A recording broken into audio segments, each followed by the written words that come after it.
అంతరాయతిమిరోపశాంతయే శాంతపావనమచింత్య వైభవం తం నరం వపుషి కుంజరం ముఖే మన్మహే కిమపి తుందిలం మహః వసుదేవసుతం దేవం కంసచాణూరమర్దనం దేవకీ పరమానందం కృష్ణో వందే జగద్గురుం శ్రీకృష్ణో వందే జగద్గురుం.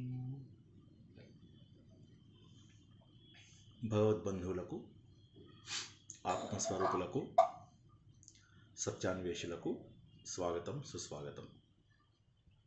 పరమ పవిత్రమైన పంచమవేదమైన సంపూర్ణ మహాభారతాన్ని కథల రూపంలోనూ తత్వరూపంలోనూ పూర్తిగా వ్యాసుడు రాసిన పద్ధతిలోనే తెలుసుకుంటున్నాం. వేదవ్యాసుడు నారాయణ అవతారం.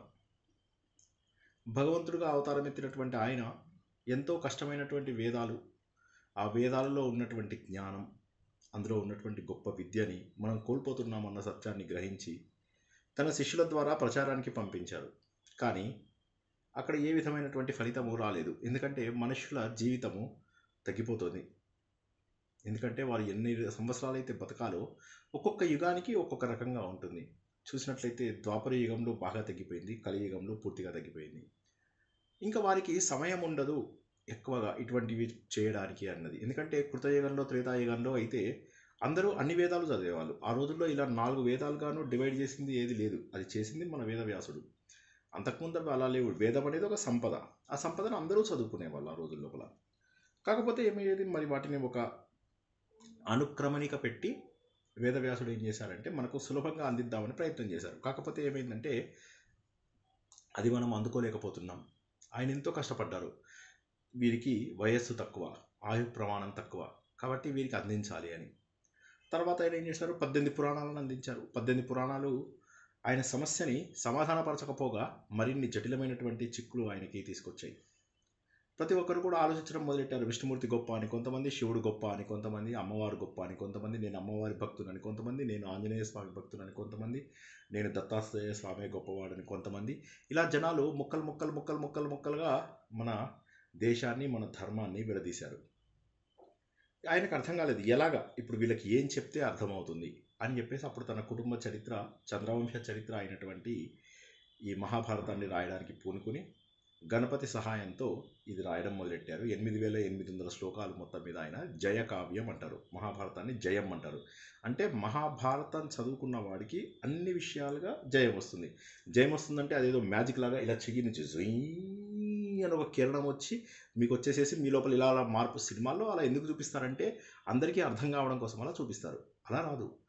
మహాభారతం చదివితే మనం అర్థం చేసుకుంటాం. ఏం అర్థం చేసుకుంటాము? కుంతీదేవి గురించి అర్థం చేసుకుంటాము, ధర్మరాజు గురించి అర్థం చేసుకుంటాము, అర్జునుడి గురించి అర్థం చేసుకుంటాము, శ్రీకృష్ణుడి గురించి అర్థం చేసుకుంటాము, ధృతరాష్ట్రుడి గురించి అర్థం చేసుకుంటాము, దుర్యోధనుడు, కర్ణుడు, ఇలా అన్ని పాత్రల గురించి మనం అర్థం చేసుకుంటాం. అన్నీ చేయగలిగే స్థితిలో ఉన్నటువంటి భీష్ముడు హెల్ప్లెస్గా ఎలా ఉండిపోయాడు? ఎంతో మహానుభావుడైనటువంటి ద్రోణాచార్యుడు, ఎంత గొప్ప వంశం, బృహస్పతి వంశమైనటువంటి ద్రోణాచార్యుడు, ఆయన ఎందుకు ఇలా అన్నింటికీ నోరు మూసుకుని ఊరుకోవాల్సి వచ్చింది? ఎందుకు ఆయన అంత క్షోభపడవలసి వచ్చింది? అప్పుడు ఏమనిపిస్తుందంటే మన జీవితంలో కూడా కష్టాలను మనం సహించే శక్తి వస్తుంది. కాబట్టి ఈ కష్టాలన్నింటినీ దాటుకొని పోవడమే జయం. మనిషి చేసే ప్రతి పనిని యజ్ఞం లేదా యజ అంటారు అన్న విషయాన్ని మనం చాలాసార్లు తెలుసుకున్నాం. ఈ యజాని రివర్స్ చేస్తే జయ. అంటే మనం చేసేటటువంటి ప్రతి పని లోపల కూడా మనకు శక్తి సామర్థ్యాలను తట్టుకునే శక్తిని, పరిణతిని ఇచ్చేటటువంటిది ఈ జయ కావ్యం. అటువంటి అమోఘమైన కావ్యాన్ని ఈయన శిష్యుడైనటువంటి వైశంపాయనుడు జనమేజయుడికి చెప్తూ ఉంటే జనమేజయుడికి మాటమాటికి డౌట్స్ వస్తున్నాయి. ఇది ఎలా అయింది, అది ఎలా జరిగింది, ఇది ఎలా జరిగింది, ఇంకా కొద్దిగా వివరంగా చెప్పండి అంటే అది కాస్త 24,000 శ్లోకాలకి తీసుకెళ్ళిపోయారు వైశంపాయనుడు. తర్వాత సూత మహాముని శౌనకాది మునులకు నైమిషారణ్యంలో చెబుతున్నాడు. అన్ని మాటిమాటికి ఈ నైమిషారణ్యం అనేటటువంటి ప్రదేశం చాలా గొప్ప ప్రదేశం అని మనం తెలుసుకున్నాము. అక్కడ కలిపురుషుడు ప్రవేశించడు అన్న విషయాన్ని కూడా మనం తెలుసుకున్నాము. నిమి అంటే విష్ణుమూర్తి యొక్క చక్రం కొన. సో అది పడ్డ ఆ ఏరియా మొత్తం లోపల కలిపురుషుడు ప్రవేశించడు. కాబట్టి వీళ్ళందరూ కూడా తపస్సు చేసుకోవడానికి, యజ్ఞయాగాలు చేసుకోవడానికి అనుకూలమైనటువంటి ప్రదేశం అన్నమాట. అందుకని చెప్పేసి వాళ్ళందరూ అక్కడ ఉండి అక్కడ కూర్చుని రకరకాల యాగాలు చేస్తుంటారు. కొన్ని యాగాలు వేల సంవత్సరాలు వెళ్తాయి. సత్రాయాగం అంటారు, 1000 సంవత్సరాలు. మహాసత్రాయాగం ఉంటుంది 12,000 సంవత్సరాలు. కాబట్టి ఏంటంటే ఇక వాళ్ళు వేరే పనులేమి చేయరు. ప్రతిరోజు యజ్ఞయాగాదులు చేయడము, వచ్చి కూర్చొని చర్చలలో కేవలం కర్మకాండలే కాదు, జ్ఞానకాండలు కూడా. కర్మకాండలు అంటే ఉపాసనలు అవి ఇవి అవి కాదు. వచ్చేసిన తర్వాత మళ్ళీ టైం దొరికిన ప్రతిసారి కాస్త టైం కూర్చుని ఎవరైనా మహానుభావులు వస్తే వాళ్ళ దగ్గర జ్ఞానానికి సంబంధించినటువంటి విశేషాలు ఇవన్నీ కూడా తెలుసుకునేవారు. ఈ విధంగా ఆ రోజుల్లో ఏమయ్యేదంటే, ఇది ఎక్కువ ఆ రోజులంటే మరీ ఏం కాదు, కలియుగమే, ఈ యుగంలోనే ప్రారంభంలోనే. ఎందుకంటే పరీక్షిత్తు వచ్చేసరికి కలిపురుషుడు వచ్చేసాడు. అంటే ఈ 5127 సంవత్సరాలు, ఇప్పుడైతే మొన్న ఉగాదికి మనము 5127 సంవత్సరాలు అని చెప్పి తెలుసుకున్నాం. శాలివాహన శకం ప్రకారము 1947 సంవత్సరాలు అని చెప్పి తెలుసుకుంటాం. అందరికీ తెలిసినట్టుగా మన ఇండియాలో ఒక్కొక్కళ్ళు ఇచ్చినటువంటి శకాన్ని ఒక్కొక్క రకంగా పేరుతో పిలుస్తారు. నార్త్ ఇండియాలో విక్రమ శకం అంటాము, మనకేమో గౌతమిపుత్ర శాతకర్ణి ఇచ్చినటువంటి శాలివాహన యుగం అని. కలియుగము ప్రారంభమైన దానితో తీసుకున్నట్లయితే 5127 అని కలియుగంతో ప్రారంభమైనటువంటి యుగము అన్నట్టుగాను. అంటే కలియుగం ఇప్పటికి వచ్చి 5100 సంవత్సరాలు అయింది. అందుకే కలియుగే ప్రథమ పాదే జంబూద్వీపే భరతవర్షే భరతఖండే ఇవన్నీ చెప్పుకుంటూ ఉంటాం కదా. దీనంతకు కారణం ఏంటంటే కలియుగం వచ్చి 5127 సంవత్సరాలు అయిందన్నమాట. అదేవిధంగా మనము ఇప్పుడు కామన్ ఎరా అని చెప్పేసి అంటాం, క్రైస్ట్ ఎరా అన్నది దాన్ని కామన్ ఎరా అంటాం. అంటే ప్రపంచం అంతా కూడా ఏమనుకున్నారంటే, ఇలా దేవుళ్ళ పేరు అవి ఇవి పెట్టి కన్ఫ్యూజ్ చేసే బదులుగా కామన్ ఎరా అని చెప్పి అందరం ఒకటే ఫాలో అవుదామని సిఏ అని చెప్పేసి అందరూ కూడా ఇప్పుడు అది ఫాలో అవుతున్నారు. దాని ప్రకారం ఇప్పుడు మనం ఉన్నటువంటి ఇయర్ 2025. సరే, ఇప్పుడు ఈ ఈ యాగం జరుగుతున్న సమయంలో నైమిషారణ్యంలో వాళ్ళకి ఎన్నో ప్రశ్నలు వస్తూ ఉంటాయి. వాటన్నిటికీ కూడా సూత మహాముని మాత్రమే సమాధానాలు ఇవ్వగలడు. అప్పుడు ఆయన ఇవన్నీ చెబుతుంటే వీళ్ళు మధ్య మధ్యలో వీళ్ళు కూడా కొన్ని కథలు అడిగేసరికి అవి కూడా పెంచేసేసి 1,00,000 శ్లోకాలకు తీసుకెళ్ళి శతసహస్ర సంహిత అని ప్రపంచంలో ఉన్నటువంటి అన్నిటికంటే కూడా పెద్దదైనటువంటి గ్రంథంగా దీన్ని మార్చారు అన్నటువంటి విషయాన్ని మనము తెలుసుకున్నాము. అటువంటి మహోన్నతమైనటువంటిది ఇది, వేదాలతో సమానమైనటువంటిది. ఇందులోపల మనం ఉన్నతమైనటువంటి కథలు తెలుసుకున్నాము. దేవయాని, శర్మిష్ఠ, యయాతి వీళ్ళ ట్రయాంగులర్ లవ్ స్టోరీ తెలుసుకున్నాం. అంతకంటే ముందు ఉన్నటువంటి చంద్రవంశం ఎలా ప్రారంభమైంది, బుధుడు, పురూరవుడు ఆ కథలను తెలుసుకున్నాం. శకుంతల, దుష్యంతుల కథలను తెలుసుకున్నాము. తర్వాత గంగా, తర్వాత మహాభీషుడు అనే ఆయన శంతనుడిగా మారిపోవడం, ఆ కథలన్నీ తెలుసుకున్నాము. తర్వాత భీష్మ జననం, అవునా, భీష్మ జననం అయిపోయిన తర్వాత మళ్ళీ తన తండ్రికి కొంచెం గట్టిగా ఉంటే బాగుంటుంది. అందరికీ అలాగే ఉందా, ఆవిడకే అలా ఉందా? మీ మైక్ అంటే మీ కండువాలో ఉందంటారా? మీ మైక్ పైన పెట్టుకున్నారు. వినిపిస్తుంది సార్, బాగా వినిపిస్తుంది సార్. నా పేరు మీద క్లిక్ చేసి మిస్ అవ్వకూడదు, భారతం కదా అది. అదే అదే మీరు మిస్ అవ్వరు.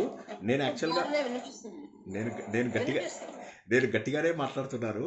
సో మామూలుగా జనాలు అంటుంటారు నేను మాట్లాడుతుంటేనే అరుస్తున్నట్టు ఉంటుంది అని చెప్పేసి అంటారు. అలాంటిది నేను గట్టిగా కూడా మాట్లాడుతున్నాను. కొద్దిగా నా ప్రాపర్టీ సెట్టింగ్స్ ఏవైతే ఉంటాయో అవి కొద్దిగా చేంజ్ చేసుకోవడానికి ప్రయత్నం చేయండి.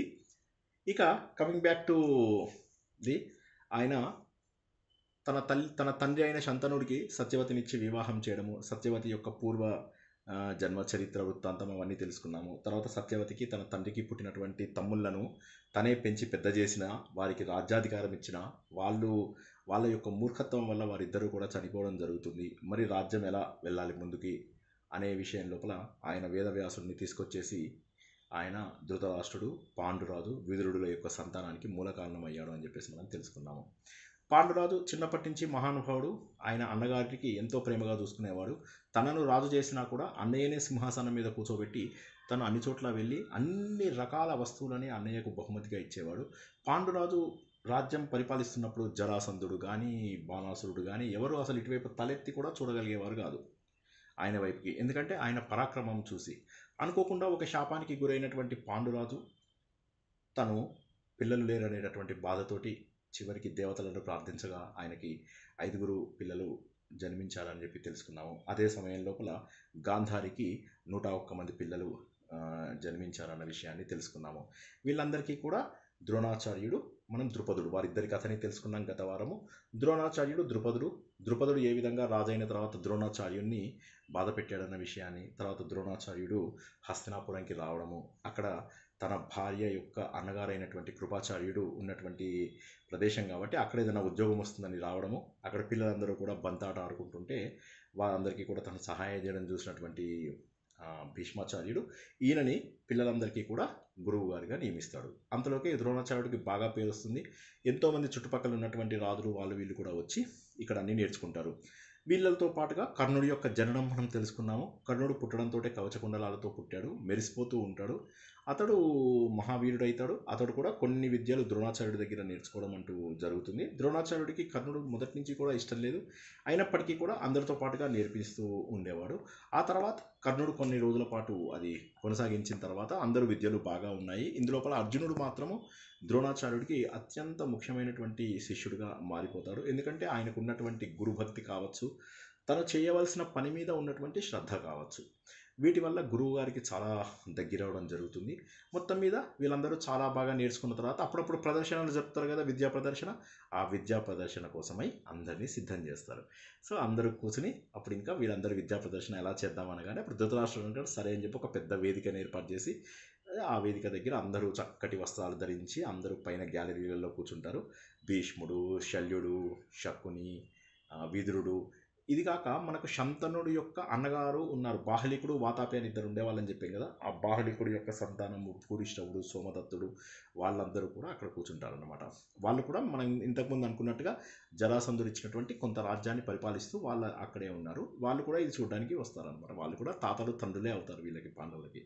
వచ్చిన తర్వాత ఇక ద్రోణాచార్యుడు మంచి ఇక తన గురువు కదా, తెల్ల దుస్తులు ధరించేసేసి ఆనందంగా వస్తాడు. వీళ్ళందరూ నా శిష్యులు అనుకుంటే ఆనందంగా వస్తాడు.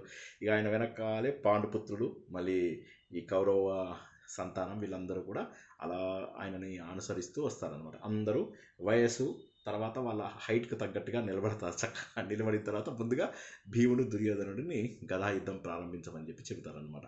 అయితే వీళ్ళు ప్రారంభిస్తారు కానీ మొదట్లో వాళ్ళు బాగానే చేస్తారు, కానీ తర్వాత ఏమవుతుందంటే ఆవేశాలకు లోనవుతారు. అది విద్యా ప్రదర్శన లాగా కాకుండా నిజంగా కొట్టుకునేటటువంటి స్థాయికి వెళ్ళిపోతారనమాట.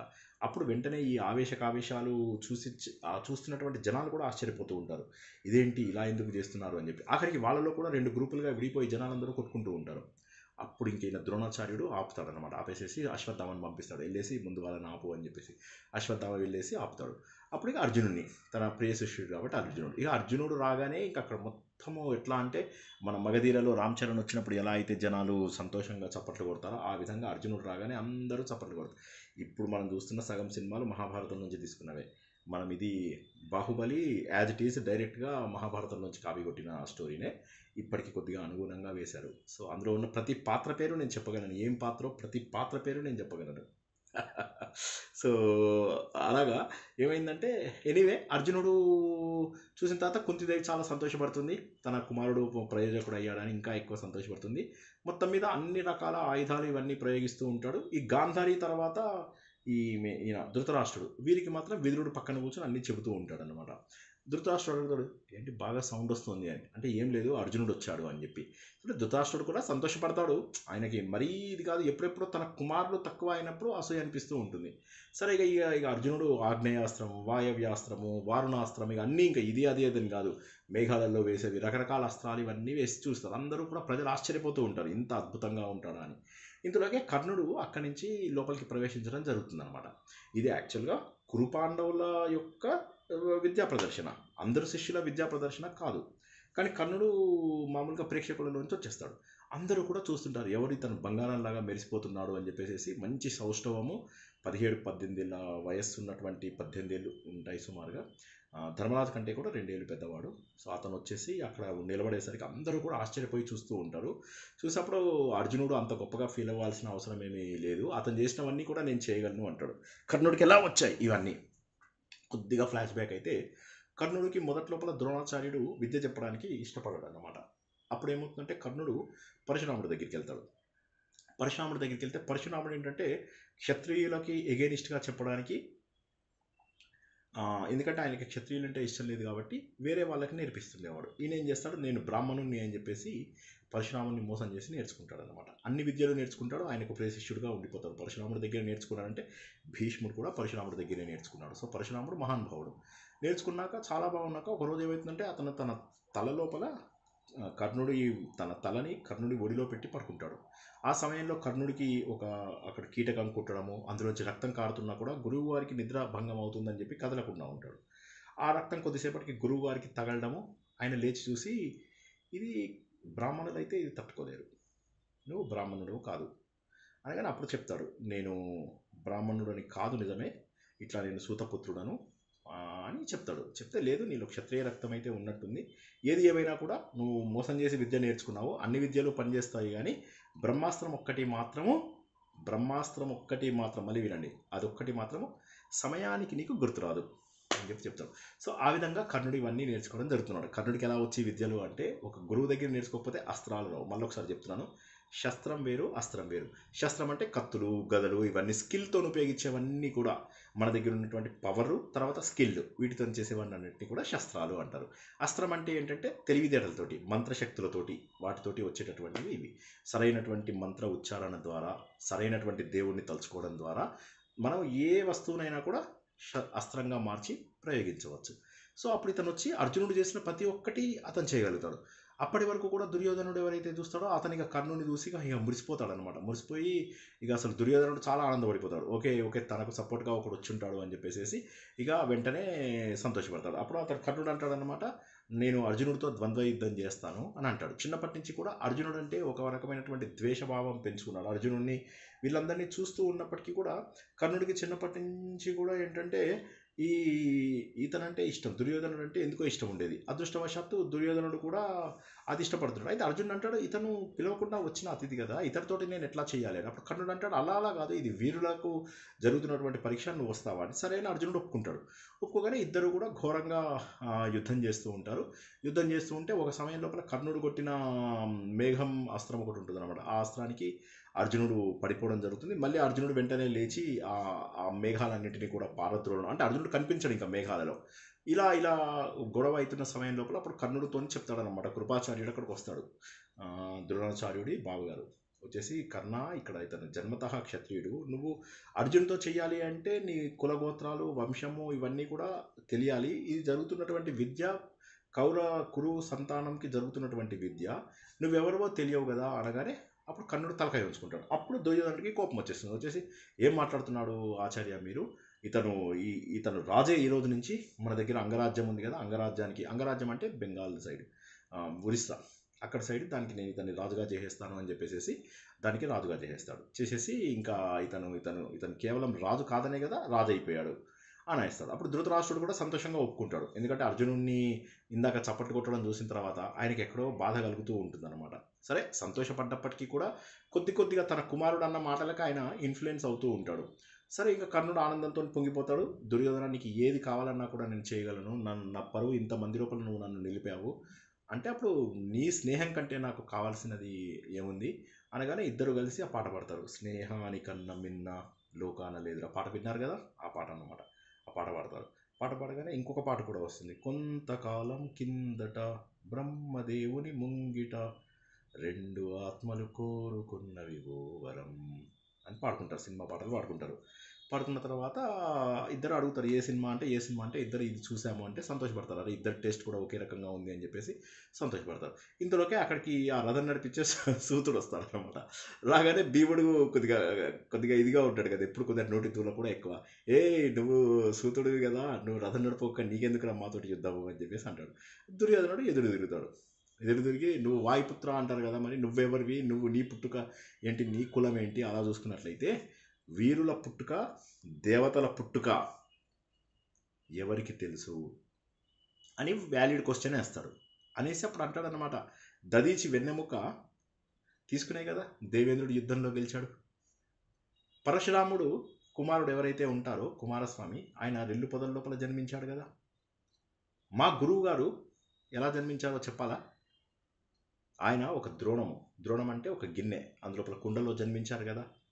సో కాబట్టి ఇవన్నీ కూడా ఇవాళ మనం వాటన్నిటి గురించి మాట్లాడచ్చు. అసలు మీ 5 పుట్టుక ఏంటో నాకు చెప్పు. అసలు మీ తల్లిదండ్రులు ఎవరు? అని చెప్పగానే కర్ణుడు నాకు మన రాజ్యానికి రాజు అంగరాజు, అతన్ని మర్యాద చేయవలసినటువంటి సమయం మనకు ఉంది అని చెప్పనగానే భీముడు కూడా ఏమన్నాడు, ఇంతలోకే సమయము సాయంత్ర సమయం అయిపోతుంది. దుర్యోధనుడు తన వెంట కర్ణుని తీసుకొని వెళ్తాడు. కుంతిదేవి వెంటనే కర్ణుని చూసి గుర్తుపడుతుంది, తన కుమారుడే అని గుర్తుపడుతుంది, కానీ ఏమీ అనలేదన్నమాట. అది ఎందుకంటే అర్జునుడి మీద ప్రేమ ఒకటి, ఇప్పుడు అనవసరమైనటువంటి అభాండాలు అవి ఇవి వస్తాయి అన్నటువంటి సంగతి కూడా తెలిసి ఊరుకుంటుంది. ఇక కొన్ని రోజులు అవుతుంది. ఇలా అయిపోయిన తర్వాత వీళ్ళందరూ గురుదక్షిణ ఇవ్వాల్సినటువంటి సమయం ఆసన్నమవుతుంది. అప్పుడు ద్రోణాచార్యుడు మెల్లగా చెప్తాడు, మా నాన్నగారు భరద్వాజుడి దగ్గరే పెరిగినటువంటి ఒక మరో వ్యక్తి ద్రుపదుడు. అతడు మా నాన్నగారి దగ్గర పెరగడమే కాకుండా అతడు పాంచాల దేశపు రాజు యొక్క కుమారుడు. అతను ఇలాగ మా నాన్నగారి దగ్గర విద్యను నేర్చుకుంటున్న సమయం లోపల పాంచాల రాజ్యం చెరిసగము అని చెప్పేసి అన్నాడు. అన్న తర్వాత విద్య అయిపోయింది, అతను మధ్యలో వెళ్ళిపోయాడు. నేను అతనితో వెళ్ళలేకపోయాను. అతను అన్నాడు కూడా, నువ్వు నాతో వచ్చి చెరిసగం పరిపాలించుకుందాం అని కూడా అన్నాడు. నేను అప్పుడు విద్య పూర్తిగా నేర్చుకోవాలి కాబట్టి నేను మా నాన్నగారి దగ్గర భరద్వాజుడి దగ్గర నేర్చుకోవడమే కాకుండా నేను అగ్నివేశుడు అని చెప్పేసి ఆయన దగ్గర కూడా కొన్ని నేర్చుకున్నాను. తర్వాత పరశురాముడి దగ్గర కూడా కొన్ని నేర్చుకున్నాను. ఇలా నా విద్యలన్నీ అయిన తర్వాత నాకు అన్ని విద్యలు తెలుసుకున్నాను, కానీ భోజనం లేదు. నా కుమారుడు అశ్వత్థామ బాధపడుతున్న సమయంలో నేను ద్రుపదుడిని వెళ్తే అతడు నన్ను ఇలా అవమానపరిచాడు. నువ్వెవరు నేను గుర్తించలేదు, నీకు కావాలంటే నన్ను యాచించుకో, అంతేగాని నువ్వు నా మిత్రుడివి అది ఇదని అనకు అని చెప్పేసి అనగానే అప్పుడు చెప్తాడనమాట. అయితే అతన్ని పట్టిరండి అని. ఇక దుర్యోధన అన్నాడు, డోంట్ వర్రీ, మేము వెళ్ళి తీసుకొస్తామని వెళ్తాడు. దుర్యోధనుడు మొత్తం సైన్యాన్ని తీసుకొని వెళ్తాడు.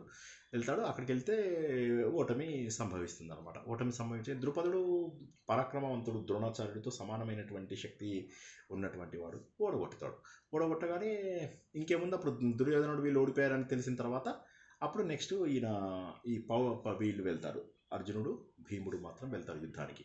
వెళ్ళగానే ఇంకా భీమార్జునుడు వెళ్ళేసి మొత్తం సైన్యాన్ని అంతా కూడా చీల్చి చెండాడేస్తారు. అప్పుడు అర్జునుడు డైరెక్ట్గా ద్రుపదుడితోని పోరాడతాడు అనమాట. డైరెక్ట్ ద్వంద్వ యుద్ధం చేసేసి ద్రుపదుడిని ఓడిస్తాడు.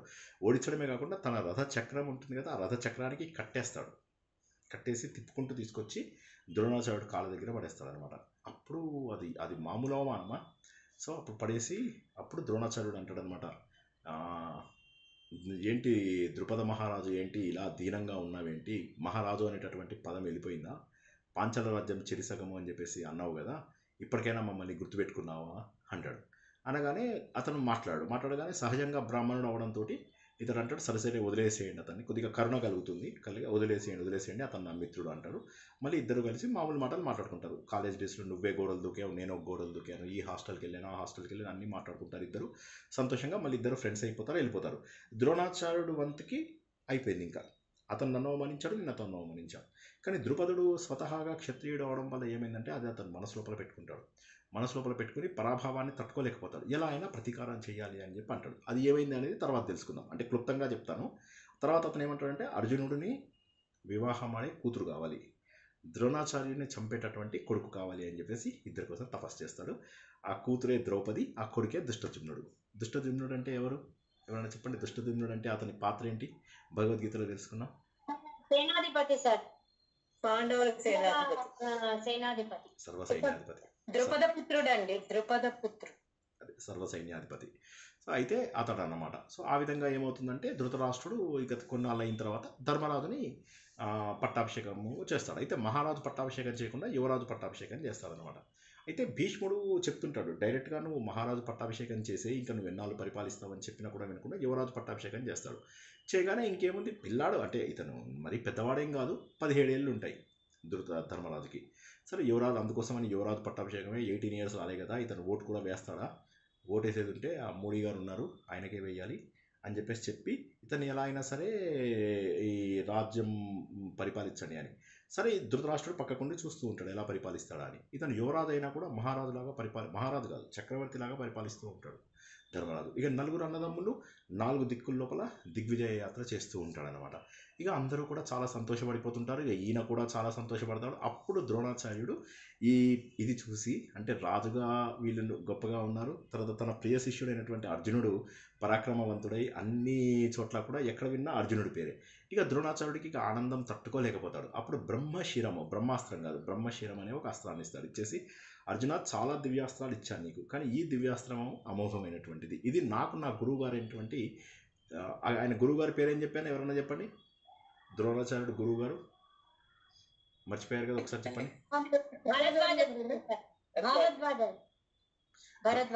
ఇంకా భరద్వాజుడు కరెక్టే, పరశురాముడు కరెక్టే, మధ్యలో ఒక పేరు మర్చిపోయారు, ఇంపార్టెంట్ పేరు మర్చిపోయారు. అప్పటికి అది 10 సార్లు చెప్పాను, ఇవాళ కూడా చెప్పాను, ఆ పేరు 4 సార్లు చెప్పాను. అగ్నివేశుడు. అగ్నివేశుడు దగ్గర ఇతను విలువిద్య నేర్చుకుంటాడు.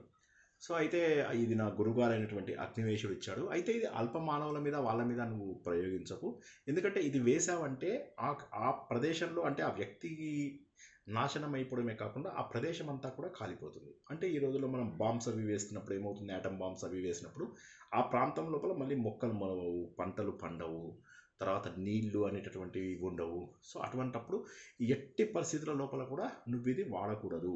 ఇది నువ్వు ఇది నాకు ఒక ప్రామిస్ చెయ్యి, నువ్వు ఇది మటుకు వాడకూడదు అది అంటే సరే అంటాడు. రెండవది కూడా ఏంటంటే, నువ్వు నా ఎదురుగా డైరెక్ట్గా యుద్ధం చేయవలసినటువంటి అవసరం వస్తే నువ్వు చేయకూడదు అని చెప్తాడు. చెప్పగానే అర్జునుడు ఆలోచించి సరే గురువు గారు అంటాడు. సో అది ఎందుకు అన్నాడో మరి ద్రుపదుడు ద్రోణాచార్యుడు ఎలాంటిది ఏది ఫ్యూచర్లో రాబోతుందో మరి ఆయన ఏమనుకున్నాడు అనేది మనకు తెలియదు. సో ఈ విధంగా ఏంటంటే చాలా చక్కగా పరిపాలిస్తూ ఉంటారు. ఇక దుర్యోధనుడు ఇది ఓర్వలేకపోతుంటాడు. దుర్యోధనుడు తండ్రి దగ్గరికి వెళ్తాడు. నాన్న, నువ్వు ధర్మరాజును ఎందుకు యువరాజుగా చేశావు అంటాడు. ఇప్పుడేమో ఆయన చక్రవర్తి కంటే కూడా పెద్దగా పరిపాలిస్తున్నాడు. ఎంత వయసు, 16-17 ఏళ్ళ వయసు, అతను ఇంత బాగా పరిపాలిస్తున్నాడు, ఎందుకు చేసావని అంటే, లేదు ఇప్పుడు నా తమ్ముడు ఉన్నాడు, తమ్ముడిని రాజు చేస్తే పెద్దవాడిని నన్ను కూర్చోబెట్టాడు, అలాగే మీ గ్యాంగ్ అందరి లోపల పెద్దవాడు ధర్మరాజు అంటాడు, అందుకోసం పెట్టాను అంటాడు.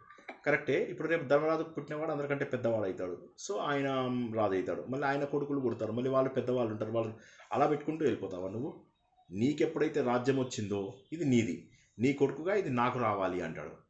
అనగానే ఈయన ఎంత ఆలోచించినా కూడా ధృతరాష్ట్రుడికి అది ఇష్టం అనిపించదు. కానీ కొడుకు అంటుంటేనేమో కొడుకు గెలవాలి అనేటటువంటి కోరిక అతని లోపల ఉంటుంది. ఉండి ఏం చేస్తానంటే సరే అని చెప్పి ఒప్పుకుంటాడు. మరి ఏం చేయాలి అంటాడు. అంటే మనం ఒక ప్లాన్ చేద్దాము, ఇక్కడ ఒక ప్రదేశం ఉంది, ఆ ప్రదేశము ఏంటంటే ఆ ప్రదేశం లోపల ఎప్పుడు కూడా మనకు ఇవన్నీ జరుగుతూ ఉంటాయి, ఏమంటారు ఈ ఉత్సవాలు అవి ఇవి జరుగుతూ ఉంటాయి. దానికి ఒక 1 year ఏర్పాటు కూడా జరుగుతుందన్నమాట. ఓకే, ఆ ప్లేస్కి వీళ్ళని పంపిద్దాం. వారణావతం ఆ ప్లేస్ పేరు. ఓకే, ఆ ప్లేస్కి పంపిస్తే అది ఎక్కడ ఉంటుందంటే కాశీ మీరట్, ఇప్పుడున్నటువంటి కాశీ మీరట్ ప్లేస్ ఏదైతే ఉందో సుమారుగా అంటే ఆగ్రా అక్కడ కొద్దిగా దగ్గర అనుకోవచ్చు. ఆ ప్రదేశానికి వీళ్ళని పంపించేద్దాము. పంపించేసి ఏమని చెప్దామంటే వాళ్ళకి, అక్కడ కొన్నాళ్ళు మీరు చూసుకోండి, మీరు వెకేషన్ తీసుకున్నట్టు అవుతుంది, చాలా చేశారు మీరు, ఎట్లాగో యువరాజే కదా, మహారాజు కాదు కదా, వెకేషన్ తీసుకున్నట్టుగా కూడా మీరు వెళ్ళండి, 5 చాలా కష్టపడ్డారు అని చెప్పి పంపించండి. అది కాకుండా అక్కడున్న ఉత్సవాలను కూడా మీరు దగ్గర నుండి చూసుకోవడానికి వీలవుతుంది. అక్కడ పౌర్ణమి అమావాస్యకు గొప్ప గొప్ప ఫంక్షన్స్ అన్నీ ఉంటాయి, అందుకోసమని మీరు అది సంవత్సరం మొత్తము కూడా ఆ ఉత్సవాలను మీరే చేయాలి నువ్వు. అది కాక అక్కడ ఉన్నటువంటి రాజకీయ సాంఘిక పరిస్థితులు, ప్రజలు మన గురించి ఏమనుకుంటున్నారు అంటే ప్రజా అభిప్రాయ సేకరణ, అది కూడా నువ్వు చేసి అవన్నీ కనుక్కొని అక్కడ ఉండొచ్చు అని అంటాడు. అనగానే ఈయన ధృతరాష్ట్రుడికి అనిపిస్తుంది ఇది బాగుంది, మీరు అది చేయించండి, తర్వాత ఏం చేయాలో మేము చేసుకుంటాం అంటాడు. ఈయనకి నచ్చుతుంది ఆ ఐడియా ధృతరాష్ట్రుడికి. నచ్చి మరి ద్రోణుడు భీష్ముడు వీళ్ళేమంటారు అంటే, ఏం లేదు ఇది చెప్పండి ఒప్పుకుంటారు, వాళ్ళతో ఏమీ ప్రాబ్లం లేదు, ఎందుకంటే అక్కడ వాళ్ళని వెకేషన్కి పంపిస్తున్నట్టుగానే ఉంది. అది కాక భీష్ముడికి మేమిద్దరము కూడా సమానమే, నేనన్నా ఆయనన్నా ఆయనకు పక్షపాతం అట్లా ఉన్నటువంటి వ్యక్తి కాదు. తర్వాత ఇక అశ్వత్థామ అంటారా, అశ్వత్థామ ద్రోణాచార్యుడు కుమారుడే, అతను నాకు స్నేహితుడు, ఎప్పుడు నాతోటే ఉంటాడు, కాబట్టి ఇంకా ఎవరు కూడా ఇక్కడ ఆపేవాళ్ళు అంటూ ఉండరు, మీరు ఒక్కసారి కనుక్కొని చూడండి అంటారు. అందరూ కలిసి ఆయనకి పాండవులకు బాగా చెప్తారు, ఆ ఊర్లో ఎంత బాగుంటాయి నీళ్ళు, అంత బాగుంటాయి చెట్లు, అయితే అసలు ఇది అమేజింగ్ బ్యూటిఫుల్ ల్యాండ్స్కేపు, చాలా అందమైనటువంటి ప్రశాంతమైనటువంటి ప్రాంతము, కొండలు అవి ఇవి చాలా అద్భుతంగా ఉంటాయి, ఆ కళ్ళు ఆ ఫంక్షన్స్ చూడడానికి 2 కళ్ళు సరిపోవు, అవి మీరు దగ్గర ఉండి చక్కగా మీరే వాటిని మీ ఆధ్వర్యంలో జరిగేలాగా చేయండి అని చెప్పి చెప్తారనమాట. చెప్పగానే వాళ్ళకు కూడా సంతోషం అనిపిస్తుంది. అప్పుడు ధృతరాష్ట్రుడు వచ్చి అంటాడు, నాన్న మీ నాన్నగారు చాలా కీర్తి గడించారు, ఆయన ఇప్పుడు లేరు, మీరేమో మీ నాన్నతోని సమానమైనటువంటి తండ్రికి తగ్గ తనయులు మీరందరూ, కాబట్టి మీరు అక్కడికి వెళ్ళండి, చాలా అలసిపోయారు మీరు, ఈ గంగానది తీరం లోపల ఉన్నటువంటి ఈ వారణావతం ఏదైతే ఉందో అక్కడికి వెళ్ళేసేసి హ్యాపీగా కొన్నాళ్ళు ఉండేసేసి రండి అంటే సరే అని చెప్పేసి అందరికీ నమస్కరించేసి అందరి దగ్గర పర్మిషన్ తీసుకుని తల్లిని కూడా రమ్మంటాడు. అమ్మ బాగుందని చెప్తున్నారు కదా అందరూ అని చెప్పేసి ఇక దుర్యోధనుడికి ఇక ఆనందానికి అంతే లేదనమాట. ఆయన ఏం చేస్తారంటే పురోచన ఆచార్యుడు అని ఒక ఆయన ఉంటాడు, పురోచనుడు అనుకుందాం మనం. ఓకే, పురోచన ఆచార్య. ఈ పురోచన ఆచార్య అనేటతను ఏంటంటే విశ్వకర్మ, అంటే అతను శిల్పి. ఆయనకి ఏం చెప్తాడంటే అక్కడ నువ్వు వాళ్ళ కోసం అని చెప్పి విడిదిని ఏర్పాటు చేయి. ఎట్లాంటి విడిది ఏర్పాటు చేస్తావు అంటే అక్కడ వాళ్ళు ఉన్నన్ని రోజుల్లో వాళ్ళకి ఏ రకమైన అనుమానం రాకూడదు. కానీ లక్క, మట్టి, తర్వాత నెయ్యి ఇలాంటి మిశ్రమాలతోటి తయారు చేయి. ఏదైతే ప్రోన్ టు ఫైర్, అలాంటి వాటికి ఏ చిన్న ఫైర్ ఇదైనా వాళ్ళు కాలిపోయి అక్కడ ఇదయ్యేలాగా మనం మంట పెట్టక్కర్లే, వాళ్ళే ఏదో రకంగా అందులో కాలిపోయేలాగా చేయాలి. కాబట్టి ఈ మిశ్రమాన్ని నువ్వు చేయాలి. అందులో ఉంటారు ఎప్పుడో ఏమరపాటుగా ఉంటారు, వాళ్ళంతటా వాళ్ళు కాలిపోకపోతే నువ్వే ఎప్పుడో వాళ్ళకి మంట పెట్టేసేయి. ఆ శుభవార్తని నా దగ్గరికి తీసుకురా అని చెప్పేసి చెబుతాడనమాట దుర్యోధనుడు. అతను పురోచనుడు సరే అంటాడు. అద్భుతంగా వారణావాదంకి వెళ్తాడు. మంచి లక్క ఇళ్ళన్నీ కూడా చక్కగా నియమిస్తాడనమాట. సో ఈ సమయం లోపల సుమారుగా వీళ్ళకి 15, 16, 13, 14 ఈ టైప్ ఆఫ్ ఏజ్లు అనమాట. అక్కడికి వెళ్ళిన వాళ్ళు వీళ్ళు ఏం చేస్తారు, చాలా రోజుల పాటు అక్కడే ఉండిపోతారు అనమాట. అంతకంటే పెద్దవాడైనటువంటి ధర్మరాజుది సుమారుగా 16 ఏళ్ళు అని చెప్పేసి అనుకోవచ్చు. సో ఇప్పుడు ఇక ఏమవుతుంది, వీళ్ళు వెళ్ళేటప్పుడు మెల్లగా విదురుడు ఒక్కసారి ఆగుతాడు. ఆగి ఒక మామూలుగా మాట్లాడుతున్నట్టుగా ధర్మరాజుతో ఒక చిన్న మాట చెప్తాడు అనమాట. చెప్పగానే వీళ్ళు కొద్ది దూరం వెళ్ళాక అడుగుతారు, విదురుడు ఏం చెప్పాడు, మాకు అర్థం కాలేదు, ఆయన ఏదో డిఫరెంట్ టోన్ లోపల చెప్పాడు, దానికి ఇదంటే విష అగ్నుల నుంచి అప్రమత్తంగా ఉండండి. తర్వాత దుర్యోధనుడి దగ్గర తను ఉంటాడు కాబట్టి ఏ ఇంపార్టెంట్ విషయం ఉన్నా, ఏ ముఖ్య సమాచారం ఉన్నా మనకు వేగుల ద్వారా మనకు తెలియజేస్తాను అని చెప్పేసి చెప్పాడు అని అనగానే వీళ్ళు ఆయన ఎందుకు అలా మాట అన్నాడు అని చెప్పేసి అంటారు. అంటే తెలీదు, మరి అక్కడ ఏం పరిస్థితులు ఉన్నాయో తెలీదు, మనకు తెలియని విషయాలు ఏమున్నాయో తెలీదు అని చెప్పేసి. గమ్మత్ చూడండి, ఇప్పటి వరకు మనకు శ్రీకృష్ణ భగవానుడు కథలోకి రాలేదు. ఓకేనా, అదొక పాయింట్ గుర్తుంచుకోండి. సరే అందరికీ నమస్కరించేసి వెళ్తారు. వీళ్ళు రాగానే ఇక అసలు మీరట్ ఆ ఊరు లోపల అందరూ కూడా వీళ్ళకి చాలా ఘన స్వాగతం జరుపుతారు. ఆ ఇల్లు చూపిస్తారు. మంచిగా పుణ్యావచనం చేసుకుని హ్యాపీగా వాళ్ళు ఆ ఇంట్లోపల ఉంటారు. ఉన్న తర్వాత అప్పుడు మెల్లగా వీళ్ళు వాసన చూస్తారు. ఆ ఇంటిదంతా కూడా చూస్తే భీమా ఇల్లు వాసన కొద్దిగా డిఫరెంట్గా ఉంది అనగానే అవును, లక్క, నెయ్యి, తైలము ఇలాంటి వాటి అన్నిటితో తయారు చేశారు, మట్టి ఇలాంటి వాటితో చేశారని. అదిగాక ఇంటికి దగ్గరలోనే చూసినట్లయితే ఆయుధాగారం ఉంది. సో అక్కడి నుంచి ఏది పేలినా దీని మీద పడేటటువంటి అవకాశం ఉంది. సో కాబట్టి ఎప్పటికీ కూడా మనకు అవకాశం ఉంది ఇది కాలిపోవడానికి అనగానే అప్పుడు విషాగ్నులు అంటే ఇవేనా అని చెప్పేసి అంటారు అనమాట. అప్పుడు భీముడు అంటాడు, ఇంత జరిగినప్పుడు ఇంకా మనం ఆగేదేంటి, వెంటనే ఆ పురోచనుని తగలబెట్టేద్దాం అంటాడు. అలా కాదు, కొన్నాళ్ళు వెయిట్ చేద్దామని. సరే వీళ్ళు ఇలా కొన్నాళ్ళ ఇంట్లో కంటిన్యూ అవుతున్న టైంలో ఈయన విదురుడు ఏం చేస్తాడంటే ఒక వ్యక్తిని వీళ్ళ ఇంటికి పంపిస్తాడనమాట, కనకవర్మ అని. అయితే అతను ఎవరంటే వచ్చి మెల్లగా వీళ్ళకు ఒక సొరంగం తవ్వుతాడు. ఎవ్వరికి చెప్పకుండా ఒక్క భీముడికి మాత్రం చెప్పి ఒక సొరంగాన్ని తవ్వి ఏ ప్రమాదం వచ్చినా ఇందులోంచి మీరు పారిపోండి అని చెప్పేసి చెప్తాడు. ఇక వీళ్ళకు బోల్డంత మంది వర్కర్స్ ఉంటారు. వీళ్ళకు ఒక వనిత, ఆమె యొక్క 5 కుమారులు వీళ్ళకి సేవకులుగా ఉంటారనమాట. ఒక్కొక్కళ్ళకి ఒక్కొక్క సేవకుడు. బేసికల్లీ కుంతిదేవికి ఒకళ్ళు, పంచపాండవులకు ఒక్కొక్కళ్ళకి ఒక్కొక్కరు, అలా 6 సేవ చేసుకుంటూ ఉంటారనమాట.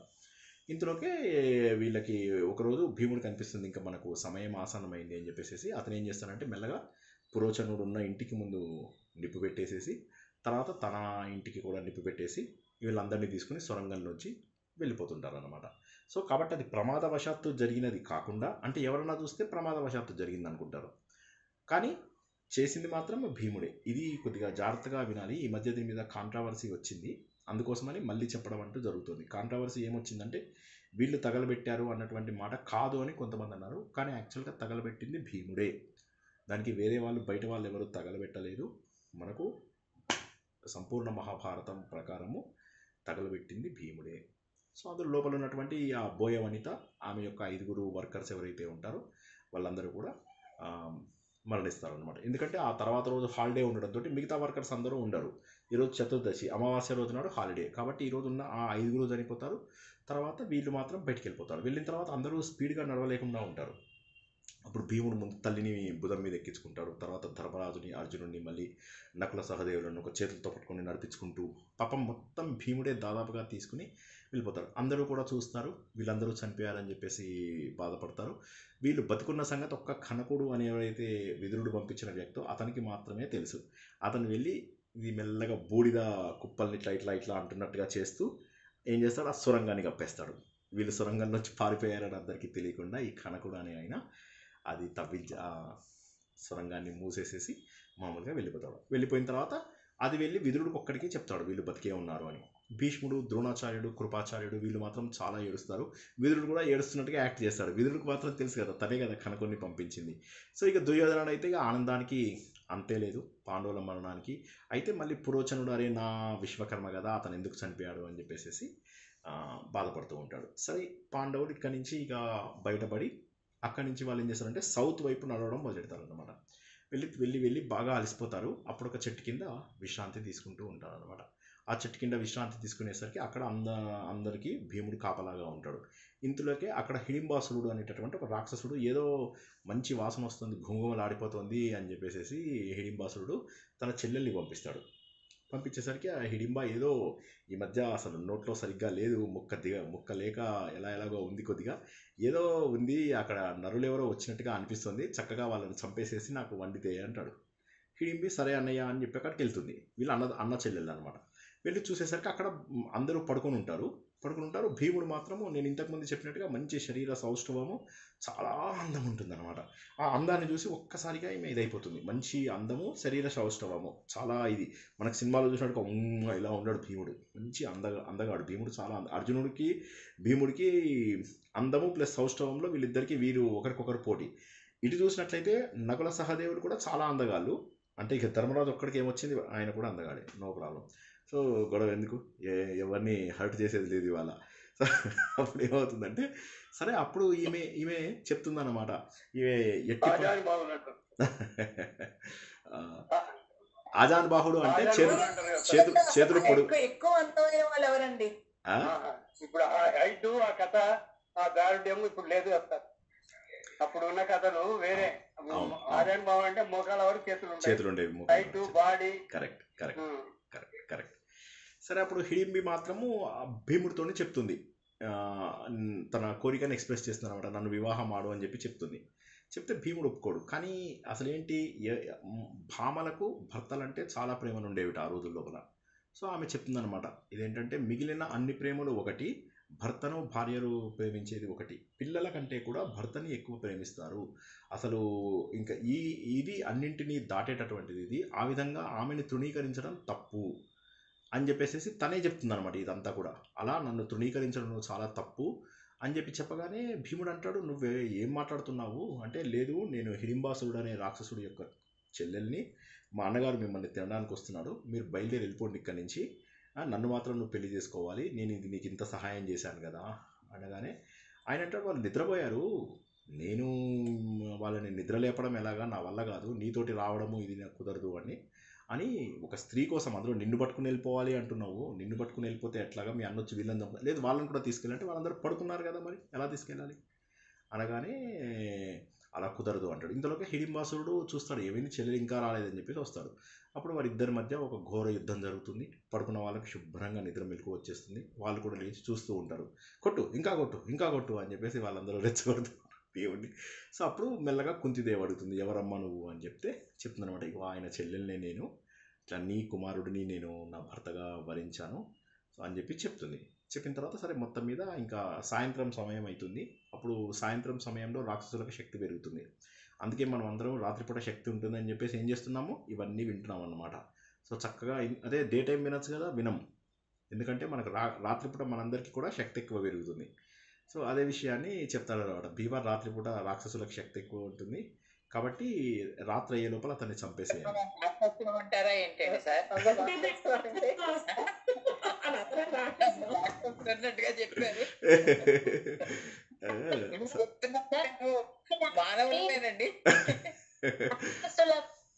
గుణము అనేది ఉంటుంది అన్నారు కదండి సార్. కాబట్టి ఆ గుణం మనలో కూడా ఉంది కాబట్టి మనం we are active on both the sides throughout the day.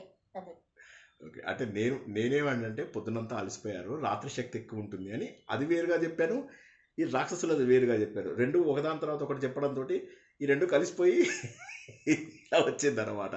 సరే మొత్తం మీద భీముడు హిడింబాసురుడిని ఎత్తేసేసి గిరగిరా తిప్పేసేసి అతన్ని నడుము విరిగేలాగా చేసి ప్రాణాలు కోల్పోతాయి. అప్పుడు సరే అంతా యుద్ధం అయిపోయాక హిడింబ మళ్ళీ వెంటబడుతుంది. అప్పుడు అంటాడు అనమాట, రాక్షస కాంతవు, నిన్ను నేను నమ్మలేము, రావద్దు అని.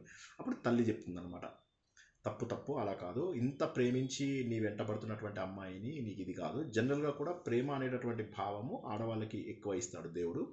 కాబట్టి అలా నిన్ను మనసు పడి ఉన్నామే, కాబట్టి నువ్వు లేకపోతే ఆమె ప్రాణాలు కూడా వదులుతానని చెప్పి చెప్తుంది. కాబట్టి తప్పకుండా ఆమె నువ్వు వివాహం చేయండి అని చెప్పేసి చెప్తాడు. చెప్తేప్పుడు ఆమె ఉంటుంది, సరే మీరు వివాహం చేస్తున్నారని ఒప్పుకుంటున్నారు కాబట్టి మీకు ఒక నేను సలహా కూడా ఇస్తాను. వివాహానికి ఒప్పుకుంటాడు భీముడు. మీకు ఇక్కడ మీకు శాలిహోత్రుడు అనేటటువంటి మహాముని ఆశ్రమం ఉంది. అది అక్కడికి వెళ్ళండి. మీరు అక్కడికి కనుక వెళ్తే అక్కడ మీరు ఒక కొలను ఉంటుంది. అక్కడ నీళ్లు తాగితే ఇంకా మీకు ఎటువంటి ప్రమాదము ఉండదు. ఆకలి దప్పులు అనేవి ఏవైతే ఇప్పుడు మీరు బాధపడుతున్నారో అవి కూడా ఉండండి. కొన్నాళ్ళ పాటు మీరు అక్కడ ఉండండి. ఎట్టి పరిస్థితుల్లో కృష్ణద్వైపాయనుడు అంటే వేదవ్యాసుడు వచ్చి మీకు ఉపదేశం చేస్తాడు. అప్పటి వరకు వెళ్ళండి. నేను ఫ్యూచర్ చూడగలను. భీముడు నాతోని పెళ్ళికి ఒప్పుకున్నాడు కాబట్టి ఫ్యూచర్ నేను చెప్పకూడదు, కానీ చెప్పాల్సి వచ్చి చెప్తున్నాను అని. తల్లి చాలా సంతోషపడుతుంది. ఇంత ఉత్తమురాలురా ఆ అమ్మాయి అని చెప్పి చాలా సంతోషపడతారు. సరే, మొత్తం మీద ఆవిడ చెప్పినట్టుగా ఆ శాలిహోత్రుల ఆశ్రమానికి వెళ్తారనమాట. కొన్ని రోజులకు అక్కడికి వేదవ్యాసుడు రావడం జరుగుతుంది. వచ్చేసేసి కష్టాలు అనేవి కలకాలం ఉండవు. ఓకే, ఇది అందరూ గుర్తుంచుకోండి. కష్టాలు అనేవి కలకాలం ఉండవు. మీకు మంచి రోజులు వస్తాయి, రాజ్యం లభిస్తుంది. ఇక్కడ కొన్ని రోజుల నుండి ఈ దగ్గర లోపల ఏకచక్రపురం అని ఉంది. అక్కడికి అందరూ కూడా బ్రాహ్మణ రూపాలలో వెళ్ళండి. అక్కడికి వెళ్ళిన తర్వాత ఏం చేయాలి ఏంటి అనేది నేను చెబుతాను అంటాడు. సరే అని చెప్పి అప్పుడు శాలిహోత్రుడికి నమస్కరించి వీళ్ళందరూ కూడా అక్కడి నుంచి ఏకచక్రపురానికి బయలుదేరతారు. ఇందులోకే హిడింబ గర్భం దాల్చడం జరుగుతుంది. ఆవిడకి ఘటోత్కచుడు జన్మించడం జరుగుతుంది. ఘటోత్కచుడు పుట్టడంతో అమిత పరాక్రమ బలం ఉన్నటువంటి వాడు తల్లి కుంతిదేవికి తన పెదనాన్నలకు చిన్న వాళ్ళ అందరికీ నమస్కరించి చెబుతాడనమాట, నా తల్లిని తీసుకుని నేను వెళ్ళిపోతున్నాను, మీరు ఏ క్షణంలో తలుచుకుంటే నేను ఆ క్షణంలో మీ దగ్గరికి వస్తాను అని చెప్పి తల్లి అయిన హిడింబని తీసుకుని తను వెళ్ళిపోతాడు. వీళ్ళేమో శాలిహోత్రుని దగ్గర పర్మిషన్ తీసుకుని ఆయన కొన్ని ధర్మశాస్త్రాలు నీతి శాస్త్రాలు చెబుతారనమాట. అయితే వాటి గురించి ఎక్కువ వివరాలు ఇవ్వలేదు. తర్వాత మళ్ళీ ఇంకొకసారి వస్తుంది కాబట్టి ఆ పేరు ఒకటి జ్ఞాపకం ఉంచుకోమని చెప్పడానికి చెప్తున్నాను అంతే. కానీ ఆయన ఇక్కడ చెప్పిన ధర్మశాస్త్రాలు నీతి శాస్త్రాలని ఇప్పుడు మనం చదువుకుంటున్న దగ్గర ఎలాబరేట్ చేయలేదు. ధర్మరాజు చాలా విషయాలు నేర్చుకుంటాడు ఆయన దగ్గర. ఇవి ఎందుకు వస్తాయి, ఎక్కడొస్తాయి అంటే శాంతి అనుశాసనిక పర్వాలలో మళ్ళీ ఈ పాయింట్లని ధర్మరాజు అక్కడ వాడుకున్నట్టుగా వస్తాయి అన్నమాట. Very good. అక్కడ ఏకచక్రపురానికి వీళ్ళందరూ బ్రాహ్మణ వేషాలలో వెళ్తారనమాట. వీళ్ళగానే జనరల్గా ఆ రోజుల్లో ఏంటంటే బ్రాహ్మణ వేషధారణలో ఉన్న వాళ్ళని అందరూ కూడా చాలా ప్రేమగా అవి చూసుకునేవాళ్ళు. చక్కగా అందరూ నార చీరలు, తర్వాత జింక చర్మాలు ఇవన్నీ కట్టుకుని వేద పఠనం చేస్తూ ఉంటే వీళ్ళందరికీ వేదాలు కూడా వచ్చు అనమాట. అక్కడ ఆనందంగా ఉంటారు. ఉంటే ఊర్లో వాళ్ళందరూ కూడా వీళ్ళని చూసి చాలా సంతోషపడుతూ ఉంటారు. మంచి కుటుంబం అని చెప్పేసి ప్రతిరోజు వీళ్ళు భిక్షాటనకి వెళ్ళడము, ఆ భిక్షాటన వచ్చిన తర్వాత మొత్తం ఫుడ్ అంతా కూడా తయారు చేసి ఎగ్జాక్ట్లీ అందులో హాఫ్ ఫుడ్ ఏమో మన భీముడు తీసుకునేవాడు. భీముడికి మామూలుగా ఆకలి ఎక్కువ అనమాట. అందుకని చెప్పి హాఫ్ ఆయనకి ఇచ్చేవాళ్ళు, మిగతా హాఫ్లో ఈ తల్లి మిగతా 4 అన్నదమ్ములు కూడా తినేవాళ్ళు అనమాట. ఇలాగ వీళ్ళందరూ సత్ప్రవర్తన, సహృదయత, మంచి సౌశీల్యత ఇవన్నీ చూసి ఊర్లో వాళ్ళందరూ కూడా చాలా సంతోషపడుతూ ఉంటారు. ఒకరోజు ఏమవుతుందంటే పక్కింట్లో ఎవరో ఏడుస్తూ కనిపిస్తుంది. ఏమైంది అంటే బండెడు ఆహారం పెట్టి అందులోపల ఒక భర్త అంటాడు, నేను వెళ్తానంటే నేను వెళ్తాను. వీళ్ళకి అర్థం కాదు ఏం వెళ్ళడము అంటే ఈ ఆహారము, దీనికి ఉన్నటువంటి ఎద్దులు, ఈ మేకలు ఇవన్నీ కూడా ఇక్కడ బకాసురుడు అని ఒక రాక్షసుడు ఉన్నాడు. ఆ రాక్షసుడికి ఆహారంగా వెళ్తుంటాం మేము, అది తప్పదు. ఆయన వచ్చి ఊడి మీద పడి తింటుంటే మేము ఒక అగ్రిమెంట్ పెట్టుకున్నాము ఏంటంటే అతనికి రోజు మేమే పంపిస్తాము ఒక మనిషిని, ఈ 2 దున్నపోతులని, తర్వాత ఈ బండెడు ఆహారాన్ని పంపిస్తాం మేమే అంటారు అనమాట. అనగానే అప్పుడు వాళ్ళు భర్త వెళ్తానంటాడు, తర్వాత భార్య వెళ్తానంటుంది, కొడుకు వెళ్తాను, కూతురు వెళ్తాను, ఇలా అందరూ గోల చేస్తూ ఉంటారు. చేస్తుంటే వాళ్ళు ఎన్నో చెప్పినా కూడా వినరు. ఇప్పుడు ఈవెంట్ ఉందన్నమాట. కుంతిదేవి వచ్చి అంటుంది, ఎందుకు నాకు 5 పిల్లలు ఉన్నారు కదా, నా కొడుకుని నేను పంపిస్తాను. మీరు అందరూ చెప్పుకుంటున్నారు, అందరూ నీతులు చెప్తూ ఉంటారు ఆ ఇంట్లో ఉన్న వాళ్ళందరూ. కూతురు అంటుంది, నేను ఎలాగో ఈ ఇంట్లో మెంబర్ని కాదు కదా, నేను ఆడపిల్లని ఈడపిల్లని కాదు కదా, సో కాబట్టి నేను వెళ్ళిపోతానని. కొడుకు అంటాడు, కొడుకుగా నా బాధ్యత లేదా అని. భర్త అంటాడు, మీ అందరినీ కాపాడాల్సిన బాధ్యత అని. భార్య అంటుంది, నేను చనిపోయాక నువ్వు ఇంకో పెళ్లి చేసుకొని వీళ్ళందరినీ బాగా చూసుకోని. ఇలా ఒకళ్ళొకళ్ళు నీతులు చెప్పుకుంటూ ఉంటే కుంతిదేవి ఇవన్నీ ఉల్లా ఆపులు చుప్ అని చెప్పేసి ఆపేసి నా కొడుకులను పంపిస్తానంటే మీరెందుకు చేస్తారు అంటే, అమ్మ మీరు భయపడకండి అని చెప్పేసి అప్పుడు ఇది జస్ట్ లైక్ హఫ్తా వసూలు అనమాట. ఈ రోజుల్లో కూడా మనము చూసినట్టయితే బిజినెస్ పెట్టిన వాళ్ళు వీళ్ళు చాలామందికి హఫ్తా వసూలు ఎలా అయితే ఇస్తూ ఉంటారో అలాగా అది కూడా ఆ రోజుల్లో అలా జరుగుతుండేది బకాసురుడికి. సరే, అప్పుడు ఇతన్ని పంపిస్తారు, భీముడికి పంపిద్దామని చెప్పేసి అప్పుడు భీముడిని పంపిస్తారు. భీముడిని పంపించే ముందు భీముడికి బాగా భోజనం చేయిస్తారు. చేయించిన తర్వాత భీముడు 2-3 బండిళ్ళ అన్నం తినేస్తాడు. దీన్ని మా సారు భలేగా చెప్పేవాడు. ఆయన చెప్పినట్టుగా చెప్తారు. ఆయన స్టైలే నాకు తర్వాత అలవాటైంది. ఆయన చెప్పినట్టుగా చెప్తా, ఆడు 2 కోళ్ళు తిన్నాడు, వీడు 4 కోళ్ళు తిన్నాడు అనగానే మేము ఆపేవాళ్ళం. సార్ బ్రాహ్మణి కదరా అని అంటే, ఎవరు చూసి వచ్చిండ్రా అని నాకేమో డౌట్ వచ్చేది. వాడు 2 కోళ్ళు తింటే, బకాసురుడు 2 కోళ్ళు తింటే భీముడు 4 కోళ్ళు తిన్నట్ట. ఇంకేం తిన్నాడు సార్ అంటే, వాడు బండెడు అన్నం తిన్నాడు, 2 బండెళ్ళ అన్నం తిన్నాడు, ఇంకేం చేసిండే వాడు ఇంత పప్పు వీడి అని ఇలా ఇలా అన్నీ కూడా ఎగ్జాజరేట్ చేస్తూ మాకు ఇంట్రెస్ట్ కలిగిస్తూ చెప్తుండేవాడు అనమాట. ఇలాంటి కథలే నేను తర్వాత మహాభారతం చెప్తున్నప్పుడు మా ఫ్రెండ్స్కి చెప్తుండేవాడిని. భీముడు కర్ణుడు ఎలా కొట్టుకున్నారు అనే దగ్గర భీముడు వచ్చి ఇట్లా కర్ణుడిని కడుపులో కొట్టాడు, కొడితే ఇట్లా కర్ణుడు ఇట్లా చేయి తీసి ముఖం మీద గుద్దాడు, ఆడు ఇట్లా కొట్టిండు, వీడు ఇట్లా కొట్టిండు, మళ్ళీ వీడు ఇట్లా కొట్టిండు, తర్వాత నెత్తి మీద కొట్టిండు, ఇట్లా చెప్తూ ఉండేవాడు అన్నమాట. చెప్తే మా ఫ్రెండ్స్ చాలా రోజులు పాపం ఏమనకుండానే వినేవాళ్ళు. తర్వాత ఎందుకో డౌట్ వచ్చింది, నువ్వు చెప్తున్నది భారతం అంతా కరెక్టే కానీ కొట్టుకోవడం ఎగ్జాక్ట్లీ అట్లనే కొట్టుకున్నారా అంటే, వాడు కడుపులో గుద్దుతే వీడు కడుపును చేయి తీసి నెత్తి మీద కొట్టుడు, నాకేం తెలుసు, ఏదో అలా అలా ఆశువుగా వచ్చేసి చెప్పుకుంటూ పోయారు అని చెప్పి, అది మా సారు చెప్పేదాన్ని బట్టి నాకు అలా అలవాటైంది అనమాట. Anyway, coming back to our కథ, భీముడికి కూడా బాగా భోజనం చేయించి పంపిస్తారు. సరే, భీముడు అక్కడ బకాసురుడు ఉన్న ప్లేస్కి వెళ్తాడు. వెళ్ళిన తర్వాత వాళ్ళు కొట్టుకోవడంగా సరే, అక్కడ భీముడు వెళ్తాడు. వెళ్ళేసరికి బకాసురుడు ఎంత పిలిచినా కూడా రాడు. అప్పుడు ఈయనకి ఏం చేయాలో తెలియదు. పిలుస్తాడు బకాసురుడిని, రమ్మని రమ్మని, వాడు రాడు. సరే, ఈయనకు ఆకలేస్తుంది. ఆకలేసి మళ్ళీ ఆ బండెడు అన్నం తినేస్తాడు. తినేగానే అప్పుడు బకాసురుడు రావడం జరుగుతుంది అనమాట. అప్పుడు ఇక భీముడిని చూస్తాడు. నా అన్నం నువ్వు తింటావా అని చెప్పేసి వస్తాడు. ఇద్దరు కలిసి కొట్టుకుంటారు. ఘోర యుద్ధం. చివరికి మల్ల యుద్ధం జరిగి ఆ మల్ల యుద్ధం లోపల బకాసురుడిని భీముడు చంపేస్తారు. అక్కడికి ఉన్న వాళ్ళు వీళ్ళు ఊర్లో వాళ్ళు అందరూ కూడా వస్తారు. ఇంకా ఏకచక్రపురం అనేటటువంటి ఈ ఊరు లోపల ఎవరు మిమ్మల్ని బాధ పెట్టినా ఇదే విధంగా చేస్తారు. ఇన్ని రోజుల పాటు ఇక్కడున్న రాజులు కూడా పట్టించుకోలేదు, ఎందుకంటే ఆ రాక్షసుని ఎదుర్కొనేటటువంటి ధైర్యం లేక. సో కాబట్టి మీరు ఇంకా ఏమీ ఇది లేదు, మీరు హ్యాపీగా ఉండండి ఈ రోజు నుంచి అని చెప్పేసి అంటారు అనమాట.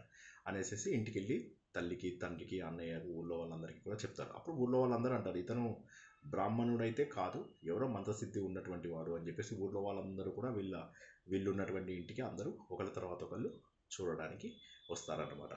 ఆత్మసుఖము వీడి నీ ఆట కొరకు పాత్ర పోషణ చేసి సూత్రధారి విశ్రమించదని పాదం ఆశ్రయించి పరమకరుణాంతరంగా శ్రీ పాండురంగ. తత్వ విచారణ ఇప్పుడు ఆలోచించినట్టయితే కథ లోపల ముందుగా వెనక నుంచి వెళ్దాం. ఏకచక్రపురం లోపల భీముడు వెళ్ళాల్సిన అవసరం ఏమొచ్చింది అంటే, శక్తి ఉంది కదా అని కాదు. ఎప్పుడైనా కూడా మన శరీరం ఇచ్చింది ఎందుకు అంటే వేరే వారి యొక్క సహాయానికే అన్నటువంటి విషయం ఇక్కడ తెలుస్తుంది. అంటే మనకు శక్తి ఉన్నప్పుడు వేరే వారికి సహాయం చేయాలి. ఏదో మనకు సహాయం చేసేవాడికి సహాయం చేయాలి అని కాకుండా ప్రాణాలకు తెగించి భీముడు వెళ్ళడము. ఇన్ని కష్టాలు పడ్డటువంటి కుంతీదేవి కూడా తన కుమారుడిని పంపించడం. నిజం చెప్పాలంటే రాక్షసుడి శక్తి ఎంతో తెలియదు కదా, ఆమెకి తన కుమారుడు శక్తివంతుడు అన్న విషయం తెలిసినప్పటికీ కూడా ఆ రాక్షసుడికి ఎంత శక్తి ఉందో తెలియదు. అవతల వాడి శక్తి తెలియకుండా తన కుమారుడిని పంపించింది అంటే సమాజ శ్రేయస్సు అనేటటువంటిది ఎంత ఇంపార్టెంట్. ఈ రోజుల్లో మనం చూసినట్లయితే సమాజ శ్రేయస్సు కాలక్రమేణా తగ్గిపోవడం మనం చూస్తూ ఉంటాం. సమాజం ఎలా పోతే ఏంటి, నా ఇల్లు బాగుండాలి, నా ఇల్లు క్లీన్గా ఉంటే బయట పరిసరాలు ఎలా ఉన్నా పర్వాలేదు, నా సమయం నాది ఇంపార్టెంట్. వేరే వాడి ఇప్పుడు శ్రీనివాస్ 18 గంటలు చెప్తున్నానంటే వాడికి వచ్చింది, అదే నేను చెప్పాల్సి వస్తే అంత నేను ఉండేది లేదు, నాకు టైం లేదు, నేను బిజీగా. ప్రతి ఒక్కరూ బిజీనే. ఎవరు బిజీ లేరు చెప్పండి? ఈ ప్రపంచంలో బిజీగా లేని వారు ఎవరో చెప్పండి. కాబట్టి మనము సమయాన్ని సమాజం కోసం కేటాయించగలుగుతున్నామా లేదా, అది ముఖ్యం. సో అది మనకి ఇక్కడ తెలుస్తుంది. రెండవది కృతజ్ఞత అంటే ఊర్లో వీళ్ళు ఈ ఏకచక్రపురంకి వచ్చినప్పుడు ఆ ఊర్లో వాళ్ళందరూ వీళ్ళని ఏ విధంగా స్వాగతించారు, ఏ విధంగా వీళ్ళని చూసి ఆనందపడ్డారు. వీళ్ళు ఊరు లోపల చక్కగా సెటిల్ అయ్యేలాగా చేసి వీళ్ళు చక్కగా నిలదొక్కున్న తర్వాత వీరికి భిక్ష అవి కూడా వేసి వీళ్ళందరినీ ఎంకరేజ్ చేసి, ఆ రోజుల్లో బ్రాహ్మణులు ఖచ్చితంగా 7 ఇళ్లలో భిక్ష తీసుకోవచ్చు అనమాట. సో అలాగా మరి అందరినీ కూడా అలా ఎంకరేజ్ చేసినందుకు సమాజానికి మనం రుణం తీర్చుకోవాలి. మనం పుట్టిన భూమికి మనకు సహాయం చేసినటువంటి వ్యక్తులకి మనం ఎట్టి పరిస్థితుల లోపల రుణం తీర్చుకోవాలి. సమాజంలో మనం పుట్టాము అంటే ఒక రుణంతో పుడతాము, మనుష్య రుణంతో. ఆ మనుష్య రుణాన్ని ఎట్టి పరిస్థితులలో కూడా తప్పకుండా తీర్చుకోవాలి అనేటటువంటిది ఒకటి తెలుసుకుంటాం. రెండవది కుంతీదేవి గురించే మళ్ళీ చెప్పుకోవాల్సి వస్తుంది మనము. హిడింబ విషయం లోపల కుంతీదేవి ప్రేమకు ఉన్నటువంటి గొప్పతనాన్ని చెప్పడం. అంటే ప్రేమ అనేటటువంటిది జాతులు ఏ జాతి అయినా కూడా, రాక్షస జాతి మానవ జాతి అయినప్పటికీ కూడా, వేరువేరు జాతులు అయినప్పటికీ కూడా ప్రేమ అనేటటువంటి కామన్ క్యారెక్టరిస్టిక్ ఏదైతే ఉందో ఇది అన్నింటికంటే కూడా ఉన్నతమైనది అని చెప్పి తల్లంతట తల్లే భీముణ్ణి ప్రోత్సహించి మరి తనని వివాహం జరిగేలాగా చేస్తుంది. మూడవది నిద్రాభంగం. మనకు సమయం ఏది ఉన్నా సరే అవతల వాడికి ముందు ఫోన్ చేసి డిస్టర్బ్ చేస్తాం. నిద్రలో ఉన్న వాళ్ళని, గాఢ నిద్రలో ఉన్న వాళ్ళని ఎప్పుడు కూడా మనం డిస్టర్బ్ చేయకూడదు. ఎందుకంటే నిద్ర ఉన్న సమయం లోపల వాళ్ళు బ్రహ్మ పదార్థాన్ని, బ్రహ్మదేవుడి దగ్గర ఉన్నటువంటి వాళ్ళు పరబ్రహ్మ స్వరూపాన్ని చూస్తున్నటువంటి వారు. వారికి ఆ నిద్రాభంగం కాకూడదని 2 సార్లు మనము ఇవాళ తెలుసుకున్నాం. ఒకటి, కర్ణుడు పరశురాముడి విషయం లోపల తను ఎంత కష్టపడ్డప్పటికీ కూడా గురువు గారిని లేపకుండా ఉండడం, లేకపోతే గురువుగారు ఏమనేవారు కాదు, అదొకటి. రెండవది, ఇక్కడ భీముడు నువ్వు నాతో వచ్చేసేయి అంటే కుదరదు అంటే, సరే మీ వాళ్ళని కూడా తీసుకుని వచ్చేసేయి, మనం ఇక్కడి నుంచి పారిపోదాం అంటుంది హిడింబ. అతను ఏమంటాడు, వద్దు, నిద్రలో ఉన్న వాళ్ళని నన్ను ఎలా డిస్టర్బ్ చేయమంటావు అంటాడు. సరే, తర్వాత ఎలాగో డిస్టర్బ్ చేయాల్సి వస్తుంది. కానీ ఆ రోజుల్లో మీరు చూసినట్లయితే ఈ నిద్ర అనేటటువంటిది ఏదైతే ఉన్నదో దీన్ని బ్రహ్మస్వరూపంగా చూసేవాళ్ళు. నిద్ర అనేది ఒక తమస్సు, ఒక అజ్ఞానము అనే దానికంటే కూడా అదొక బ్రహ్మస్వరూపంగా చూశారు అన్న విషయము మనకు తెలుస్తుంది. ఇక మూడవది, ఈయన వేదవ్యాసుడు వచ్చి ఏమంటాడు, కష్టాలు ఎప్పటికీ ఉండవు. ఇది ఎవరికి చెప్పాడు? పాండవులకు చెప్పాడా? పాండవులకి ఏమన్నా వాళ్ళకి అవసరం ఉంటే వాళ్ళు ఇప్పుడు బాణాలు వేసి ప్రపంచం మొత్తాన్ని కూడా వాళ్ళు జయించగలిగే సమర్థులు. కానీ పాండవులకు వచ్చి కృష్ణద్వైపాయనుడు ఏమంటాడు, కొన్నాళ్ళు ఓపిక పట్టండి అనగానే వాళ్ళు ఏం చేశారు, వెంటనే గురువుగారు చెప్పిన మాట విని వెళ్ళిపోయారు. గురువుగారే కాదు, వాళ్ళ వంశానికి ఆయన ఆద్యుడు కూడాను. కాబట్టి వాళ్ళు ఏం చేశారు, ఆయన మాటలు విని వెళ్ళారు. కానీ వీళ్ళకి శక్తి లేకనా ఉంది. కానీ ఎప్పుడైతే మన పరిస్థితులు మనకు అనుకూలంగా లేవో అప్పుడు తగ్గి ఉండడంలో తప్పు లేదు. భిక్షాటన చేయడం అనేటటువంటిది ఎలాంటి పరిస్థితి అంటే, ఆ రోజుల్లో బ్రాహ్మణులు కాబట్టి భిక్షాటన అంటే అందరి ఇళ్ళలో తిట్టి భోజనం పెట్టేవాళ్ళు కాదు. ఆ రోజుల్లో చక్కగా భోజనం పెట్టేవాళ్ళు. సమాజం పైన ప్రతి ఒక్కరికి కూడా ఆ రోజుల లోపల ఎంతో కొంత కృతజ్ఞత అనేటటువంటిది చూపిస్తూ ఉండేవారు. సో అది ఇక్కడ చూసినట్టయితే పాండవులు మరి వేదవ్యాసుడు చెప్పినట్టుగా ఆయన మాట విన్నారు, కానీ వెనక్కి వెళ్ళిపోయి మళ్ళీ మా రాజ్యం మాకు ఇచ్చేయని వెంటనే అనలేదు. సమయం కోసం ఎదురు చూశారు అంతే. అది మనం చూసినట్టయితే చాలా ఆశ్చర్యంగా ఉంది. ఇక విదురుడు ఏంటంటే, ఏది జరిగినా సరే ధర్మం వైపే నేను ఉంటాను. ఇప్పుడు మరి ద్రోణాచార్యుడు ఉన్నాడు, భీష్మాచార్యుడు ఉన్నాడు, వీళ్ళందరూ కూడా ఉన్నారు అక్కడ. వాళ్ళకి కొంత తెలిసి కొంత గెస్ చేయగలిగినటువంటి సమర్థత ఉన్నప్పటికీ కూడా విదురుడు మాత్రమే సరిగా ఆలోచించి పాండవుల యొక్క యోగక్షేమాలు తను వెంటనే కనుక్కుంటూ పాండవులని జాగ్రత్తగా చూసుకున్నాడు. దీన్ని బట్టి మనం ఏమర్థం చేసుకోవాలి అంటే, ఆత్మీయులు అనేవాళ్ళు మీ ప్రెజెన్స్ని ఇష్టపడతారు, మీ ఆబ్సెన్స్కి బాధపడతారు. ఈ ఒక్క పాయింట్ గుర్తుంచుకోండి జీవితంలో. కాబట్టి అటువంటి వాళ్ళని మనం ఎప్పటికీ వదులుకోకూడదు. నేను ఎప్పుడు చెప్పేది, మన ప్రతి ప్రసంగంలో కూడా తెలుసుకునేది ఏంటంటే, ఆత్మీయులకు దూరంగా ఉండకూడదు. అనవసరమైన అడ్డమైన వాళ్ళకి దూరంగా ఉండండి, కానీ ఆత్మీయులని మాత్రం ప్రేమించండి. ఇప్పుడు విదురుడు ఏం చేశాడు, వారి జీవితంలో కూడా సరైనటువంటి మార్పులు తీసుకురాగలగడమే కాకుండా కనకుణ్ణి పంపించి ఆ సొరంగాన్ని కూడా తవ్వించి వీళ్ళకు సరైనటువంటి మార్గంలో వాళ్ళని ప్రవేశపెట్టాడు. కనకుడు కూడా నా పని అయిపోయింది అని అనుకోలేదు. తను ఏం చేశాడు, ఆ బూడిదని తీసి మళ్ళీ ఆ సొరంగం కప్పేశాడు. ఏదో బూడిదని అటు ఇటు అంటున్నట్టుగా చేస్తున్నట్టుగా చేసి మెల్ల. సో అంటే దీన్ని బట్టి ఏమైంది, ఏదన్నా పని చేసినప్పుడు నీకు అప్పచెప్పినప్పుడు చెప్పిన పని చెప్పని పని అన్నీ కూడా సరిగ్గా సక్రమంగా చేయాలి. చూసి రమ్మంటే కాల్చి రావాల్సినటువంటి బాధ్యత మన పైన ఉంది. అంటే కార్యం ఎలా చేయాలి అనేటటువంటి గొప్ప విషయాలని మనము తెలుసుకున్నాము. ఇక ధర్మరాజు విషయానికి వస్తే, తనని యువరాజు చేసినప్పటికీ కూడా మొత్తం బాధ్యతని తన వైపుకు తీసుకున్నాడు. నాకేమున్నాయి 16 ఏళ్ళే కదా 15 ఏళ్ళే కదా అని అనుకోలేదు. అతను ఏమంటున్నాడు, తనను తాను చక్రవర్తి రూపంలో చేయవలసినటువంటి ప్రతి పనిని, అంటే బాధ్యతలు ఇవ్వగానే అబ్బా ఇప్పటి నుంచే ఈ బాధ్యతలు ఎందుకు అనుకోకుండా ఆ బాధ్యతలని సక్రమంగా నిర్వర్తించాడు. కాబట్టి ప్రతి వ్యక్తి కూడా బాధ్యతలని నిర్వర్తించాలి. బాధ్యతలు చేసే దగ్గర నో చెప్పడం పెద్ద కష్టం కాదు. నేను 100 కారణాలు చెప్పి నో చెప్పగలను. నో చెప్పడం పెద్ద కష్టం కాదు తెలుసా, ఎస్ చెప్పడం కష్టం. నో చెప్పడం ఏముంది, ఎవడైనా చెప్పగలడు. నాకు ఇది కుదరదు అంటే అయిపోయి, ఎవడు అడుగుతాడు, ఏమడుగుతాడు?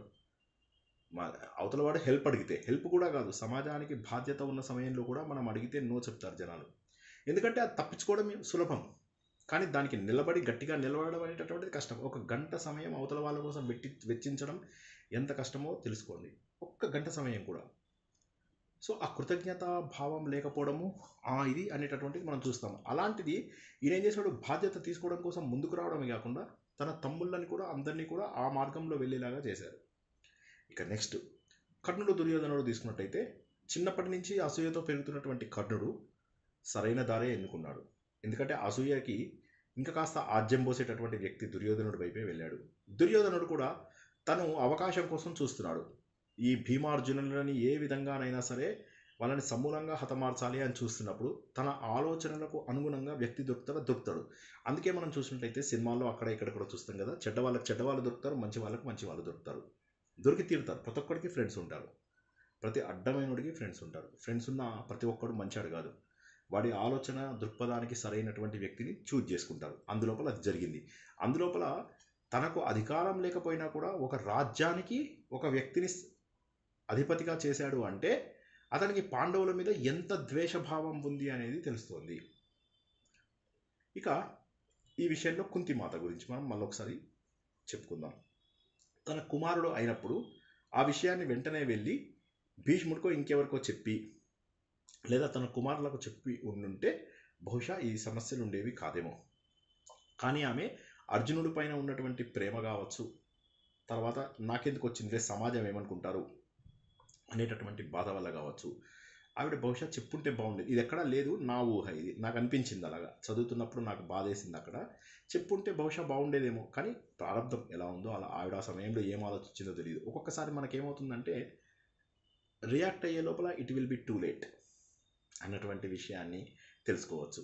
ఇక రెండవది, కర్ణుడు వచ్చి అనవసరమైనటువంటి అంటే తన గుంపు కానటువంటి దగ్గరికి వచ్చి రెచ్చగొట్టాడు. అసలు ఆ యుద్ధం జరుగుతున్నది ఎవరికి? యుద్ధం కాదు, ఆ ప్రదర్శన జరుగుతున్నది ఏంటి? పాండవులది, కౌరవుల యొక్క విద్యా ప్రదర్శన. అందులోపల కర్ణుడు రావడం అనేటటువంటిది చాలా తప్పు. కానీ కర్ణుడు అక్కడికి రావడం జరుగుతుంది, వచ్చి దాన్ని డిస్టర్బ్ చేయాలని చూడడము, తర్వాత అర్జునుడిలో ఏదైతే గుర్తింపు వచ్చిందో ఆ గుర్తింపు నాకు రావాలి అని. ఇది మనం ఈ రోజుల్లో చాలా వరకు చూస్తుంటాం. ఏ కష్టమో చెయ్యం మనము, కానీ గుర్తింపు రావాలి. అవతల వాడికి గుర్తింపు వచ్చిందంటే మనకు అసూయ. అది నేను చేయగలను కదా, నాకెందుకు రాకూడదు అనేటటువంటి అసూయ. ఇద్దరు ప్రవచనకర్తలు ఉన్నారు. ఈ ఒక ప్రవచనకర్త చాలా బాగా ఇది ఉంటారు, ఆయన మీద ద్వేషం ఉన్నటువంటి ఇంకో ప్రవచనకర్త మాటకి ఆయన తిడుతూ ఉంటాడు. తిడుతూ ఉంటే ఏమవుతుంది, ఇద్దరు లోపల ఓకే. ఏది ఏమైనప్పటికీ కూడా ఏమవుతుందంటే ఆ అసూయ అనేటటువంటిది ఏమవుతుందంటే వాడికి గుర్తింపు వచ్చింది, నాకు ఎందుకు రాదు, నేను వాడితో సమానంగా ఉన్నాను, నన్ను ఎందుకు గుర్తించరు. గుర్తింపు అంటే ఒకడు కోరుకుంటే వచ్చేది కాదు, అది అర్హత ఉన్నవాడిని మాత్రమే వరిస్తుంది. మళ్ళొక్కసారి చెప్తున్నాడు జాగ్రత్తగా వినండి. గుర్తింపు అనేటటువంటిది అర్హత ఉన్నవాడిని వరిస్తుంది. చాలామంది అంటారన్నమాట, నువ్వు యూట్యూబ్ వీడియోలు ఎందుకు అందరికీ పంపించవు, నీ గ్రూప్స్ అన్నిట్లలో పంపించవు, కేవలం ఇంపార్టెంట్ది ఏదో సంవత్సరానికి 3-4 వీడియోలు మాత్రమే పంపిస్తావు ఎందుకు అని. నేనేమంటానంటే నాకు గుర్తింపు అవసరం లేదు. నంబర్ 1, అవన్నీ మానుకునే ఇండియాకి వచ్చేసాను. గుర్తింపు డబ్బు వదిలేసి 17-18 ఏళ్ల కింద ఇండియాకి వచ్చాను. అవి వదిలేసిన వాడిని ఇప్పుడు మళ్ళీ వాటి కోసం ప్రాకులాడకూడదు.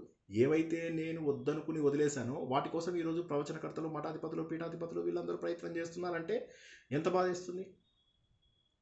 సో అది గుర్తింపు మనకు అవసరం లేదు. ఎంతమంది చూస్తే అంతమంది చూడాలి. నా స్టూడెంట్స్కి మాత్రమే పంపిస్తాను. నాకు తెలుసు నా స్టూడెంట్స్ లోపల చాలామంది స్వార్థపరులు ఉన్నారన్న విషయం నాకు ఖచ్చితంగా తెలుసు. వాళ్ళు ఈ జ్ఞానాన్ని ముందు తరాలకు తీసుకెళ్లరు, వాళ్ళు కూడా వినేసి పడుకుంటారు, నాకు తెలుసు. కానీ నేనేమనుకుంటానంటే probably God wanted them to know this. దేవుడు వాళ్ళకి జ్ఞానాన్ని అందజేయాలని అనుకుంటున్నాడేమో, అందిద్దాం.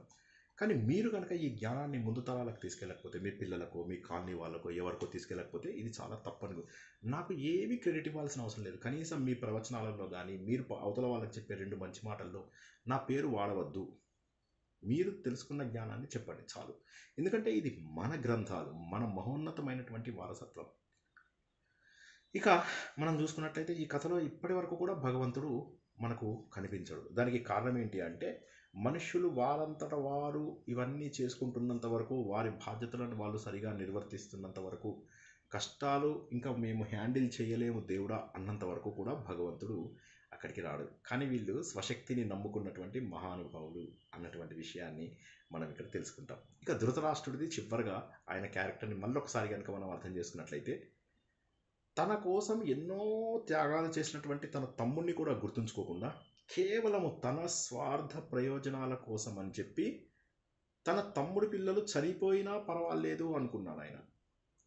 ఆయనకు తెలియకుండా జరగలేదు కదా ఇది. తన తమ్ముడి పిల్లలు చనిపోయినా జరగలేదు, ఆయన పట్టించుకోలేకపోతాడు. అంటే ఇక్కడ మనకేమనిపిస్తుందంటే ఎన్ని త్యాగాలు చేసినా అవతల వాడు మనం అది చాలా రోజుల పాటు గుర్తుంచుకోము.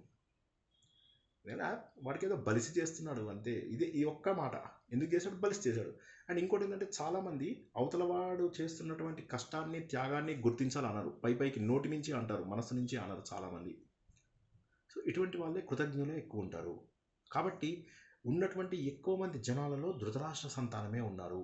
ఇప్పుడు ఇవన్నీ ఈ చెప్పుకున్నటువంటి తత్వాలన్నీ కూడా ఈ రోజుకి ఉన్నవా కాదా? ఈరోజు ఉన్నటువంటివే. ఈరోజు మనం ఏదైతే అయోమయమైనటువంటి పరిస్థితులలో ఉన్నామో అవే పరిస్థితులు అప్పటికి కూడా ఉన్నాయి. ఈరోజు మనం ఏవైతే పరిస్థితుల గురించి బాధపడుతున్నామో అవే పరిస్థితులు ఆ రోజుల్లో కూడా ఉన్నాయి అన్న విషయాన్ని మనం గుర్తించవచ్చు. అంటే సమాజం ఏమీ మారలేదు, అన్నీ ప్రశాంతంగా జరిగిపోలేదు. రామాయణంలో ఒక్క రావణాసురుడు విలన్ అంతే, కానీ ఇక్కడ ప్రతి మనిషి కూడా విలనే. ప్రతి ఇంట్లోనూ దొంగలున్నారు, ప్రతి మనిషిలోనూ కుతంత్రం ఉంది, ప్రతి మనసులోనూ కృతజ్ఞత, చేసిన మేలు మర్చిపోయేవాళ్ళు, ప్రతి ఒక్కరిలోనూ అవతలవాడి గొప్పతనాన్ని గుర్తించలేకపోవడము, అవతలవాడి త్యాగాలను గుర్తించలేకపోవడము, మనము చేయాల్సిన బాధ్యత వచ్చినప్పుడు టక్కుమని నో చెప్పుకొని దాటిపోవడము, ఇవి ఈ రోజుల్లో మనం అందరము చేస్తున్నామా లేదా ఒకసారి మనల్ని మనం ఆలోచించాలి. ఇవన్నీ చేసిన తర్వాత కూడా మనము రాక్షసులం ఎందుకు కాదు? ప్రతి ఒక్కరూ ఈరోజు ప్రవచనం తర్వాత కూర్చొని చేయవలసినటువంటి ఆలోచన ఒక్కటే, మిగతా తత్వాలన్నీ మానేసి ఆలోచించండి. నేను రాక్షసుడనా మనిషినా? మగవాళ్ళే కదా ఆడవాళ్ళు, నేను రాక్షసినా? మళ్ళీ వెళ్ళి మీ హస్బెండ్ని అడగండి, వాళ్ళు గ్యారంటీగా రాక్షసనే అంటారు. అలాగే డోంట్ గివ్ దట్ ఆప్షన్. మీరు ఆలోచించండి. ఆలోచించి నేను రాక్షసినా మనిషినా ఆలోచించండి. ఆలోచిస్తే అప్పుడు మనకేం తెలుస్తుందంటే మనలో రాక్షస లక్షణాలు ఎక్కువ ఉన్నాయి. మనము మానవులుగా మారడానికి ప్రయత్నం చేయాలి. మానవులుగా మారిన తర్వాతే మనం దేవుళ్ళుగా మారుతాం అన్న సత్యాన్ని గుర్తుంచుకోవాలి. ఈ విధంగా మహోన్నతమైనటువంటి అద్భుతమైనటువంటి తత్వాన్ని మనం ఎంతో ఇష్టపడేటటువంటి సంపూర్ణ మహాభారతం లోపల తెలుసుకుందాము. ఒక 5 నిమిషాలు ప్రశ్నలు ఏమైనా ఉంటే తీసుకుందాం. జై శ్రీకృష్ణ. నచ్చిందా? క్లాస్ నచ్చిందా? కృష్ణుడు వచ్చాడంటారు కదండి. తప్పు, కరెక్ట్. ఇంకా కృష్ణుడు రాడు, పెళ్లి అది ఉంటుంది కదా, వివాహం సమయంలో వస్తాడు. వీళ్ళే పొరంగం దవ్వుకుంటారు, కృష్ణుడు వస్తాడు. అది సినిమా, ఎన్టీఆర్ సినిమాలలో అవే ఉంటాయి. ఎన్టీఆర్ సినిమాలలో కూడా అదే కదా. ఎన్టీఆర్ తను దర్శకుల మాటలు వింటున్నంత వరకు చాలా అద్భుతమైనటువంటి మూవీస్ తీశాడు. ఫర్ ఎగ్జాంపుల్ మాయాబజారు, నర్తనశాల వ్యాస భారతానికి దాదాపు సమానం. కానీ తర్వాత తను తీసినటువంటి ప్రతిదీ కూడా తప్పు. మరి బాలేవా? చూడ్డానికి బాగానే ఉండొచ్చు అవి, కానీ అన్నీ తప్పులే. ఏవో 1-2 సంఘటనలు పెట్టి అన్ని రకాలుగా తప్పులుగా మన పురాణాలను అన్నింటినీ కూడా చూపించడం. దానవీర శూరకర్ణ అని ఒక పాపాత్ముడి గురించి మనకు అంత విలువిస్తూ మాట్లాడడమే కావచ్చు. తర్వాత అన్ని శ్రీకృష్ణ పాండవీయంలో అన్ని తనే చేసినట్టుగా చూపించడము. సో ఇవన్నీ కూడా తప్పులే. సరే, అయినప్పటికీ కూడా ఏంటంటే మనము వ్యాస భారతమే ఫాలో అవుతాం కాబట్టి ఒరిజినల్ వర్షన్లోనే చూద్దాం. ఎవరు మాట్లాడుతున్నారు? ఒక్క నిమిషం, కొద్దిగా మ్యూట్లో పెట్టుకోండి ప్లీజ్. సో అది శ్రీకృష్ణుడు వాళ్ళకి ఎప్పుడు కనిపిస్తున్నాడంటే వీళ్ళు ద్రౌపదిని వివాహం చేసుకోవడానికి వెళ్ళినప్పుడు మొట్టమొదటిసారిగా కనిపిస్తారు. జై శ్రీకృష్ణ. Next question. సార్, ఈరోజు తత్వవేదానంద గారిది విన్నాను సార్. ఆ స్పీచ్ లోపల ఇదే ధృతరాష్ట్రుని బుద్ధులు అంటే ఏమి అనేది ఆయన వివరిస్తూ ఒక ఆయన అంటే పెద్ద పొజిషన్లో ఉండే ఆయన అది హార్ట్ అటాక్ లాగా అట్లా అనిపించి ఫారిన్ కంట్రీకి పోతే వాళ్ళ ఓన్ బంధువే ఆ పదవిని ఆక్రమించుకొని కూర్చున్నాడు. అదే అమెరికాకి ఆయన పోయినప్పుడు ఇది పదవి మీ ఎవరికైతే మీరు అప్పచెప్పిపోయినారో ఆయననే ఆ పదవి కూర్చుంటున్నాడు, మీరు రాండి వాపస్ అంటే ఆయన ఆ గుండె ఇది నొప్పిది కూడా పట్టించుకోకుండా వాపస్ వచ్చి నా థ్రోన్ నాకు ఇవ్వు, నా పదవి నాకు ఇవ్వు అంటే లేదు పో అనేసి చెప్పినాడు. అటువంటి వాడు ధృతరాష్ట్రుని కిందికి మనము లెక్క కట్టుకుంటాము అనేసి ఈరోజు విన్న స్పీచ్ లో అది ఇంకొక స్వామీజీ గురించి అదేదో చెప్తూ వచ్చినారు సార్.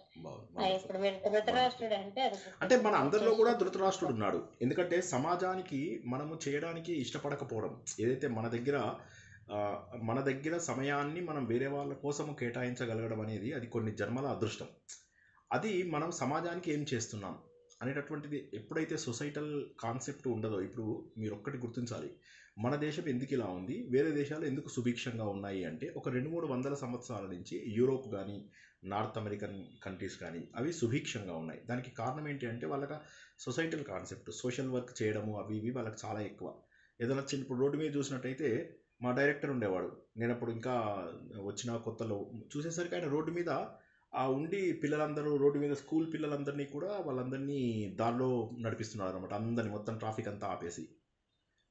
అక్కడ వాలంటరీ ఆపర్చునిటీస్ ఉంటాయి, మీరు అప్లై చేసుకుంటే ఆపర్చునిటీస్ ఇస్తారు వాళ్ళు.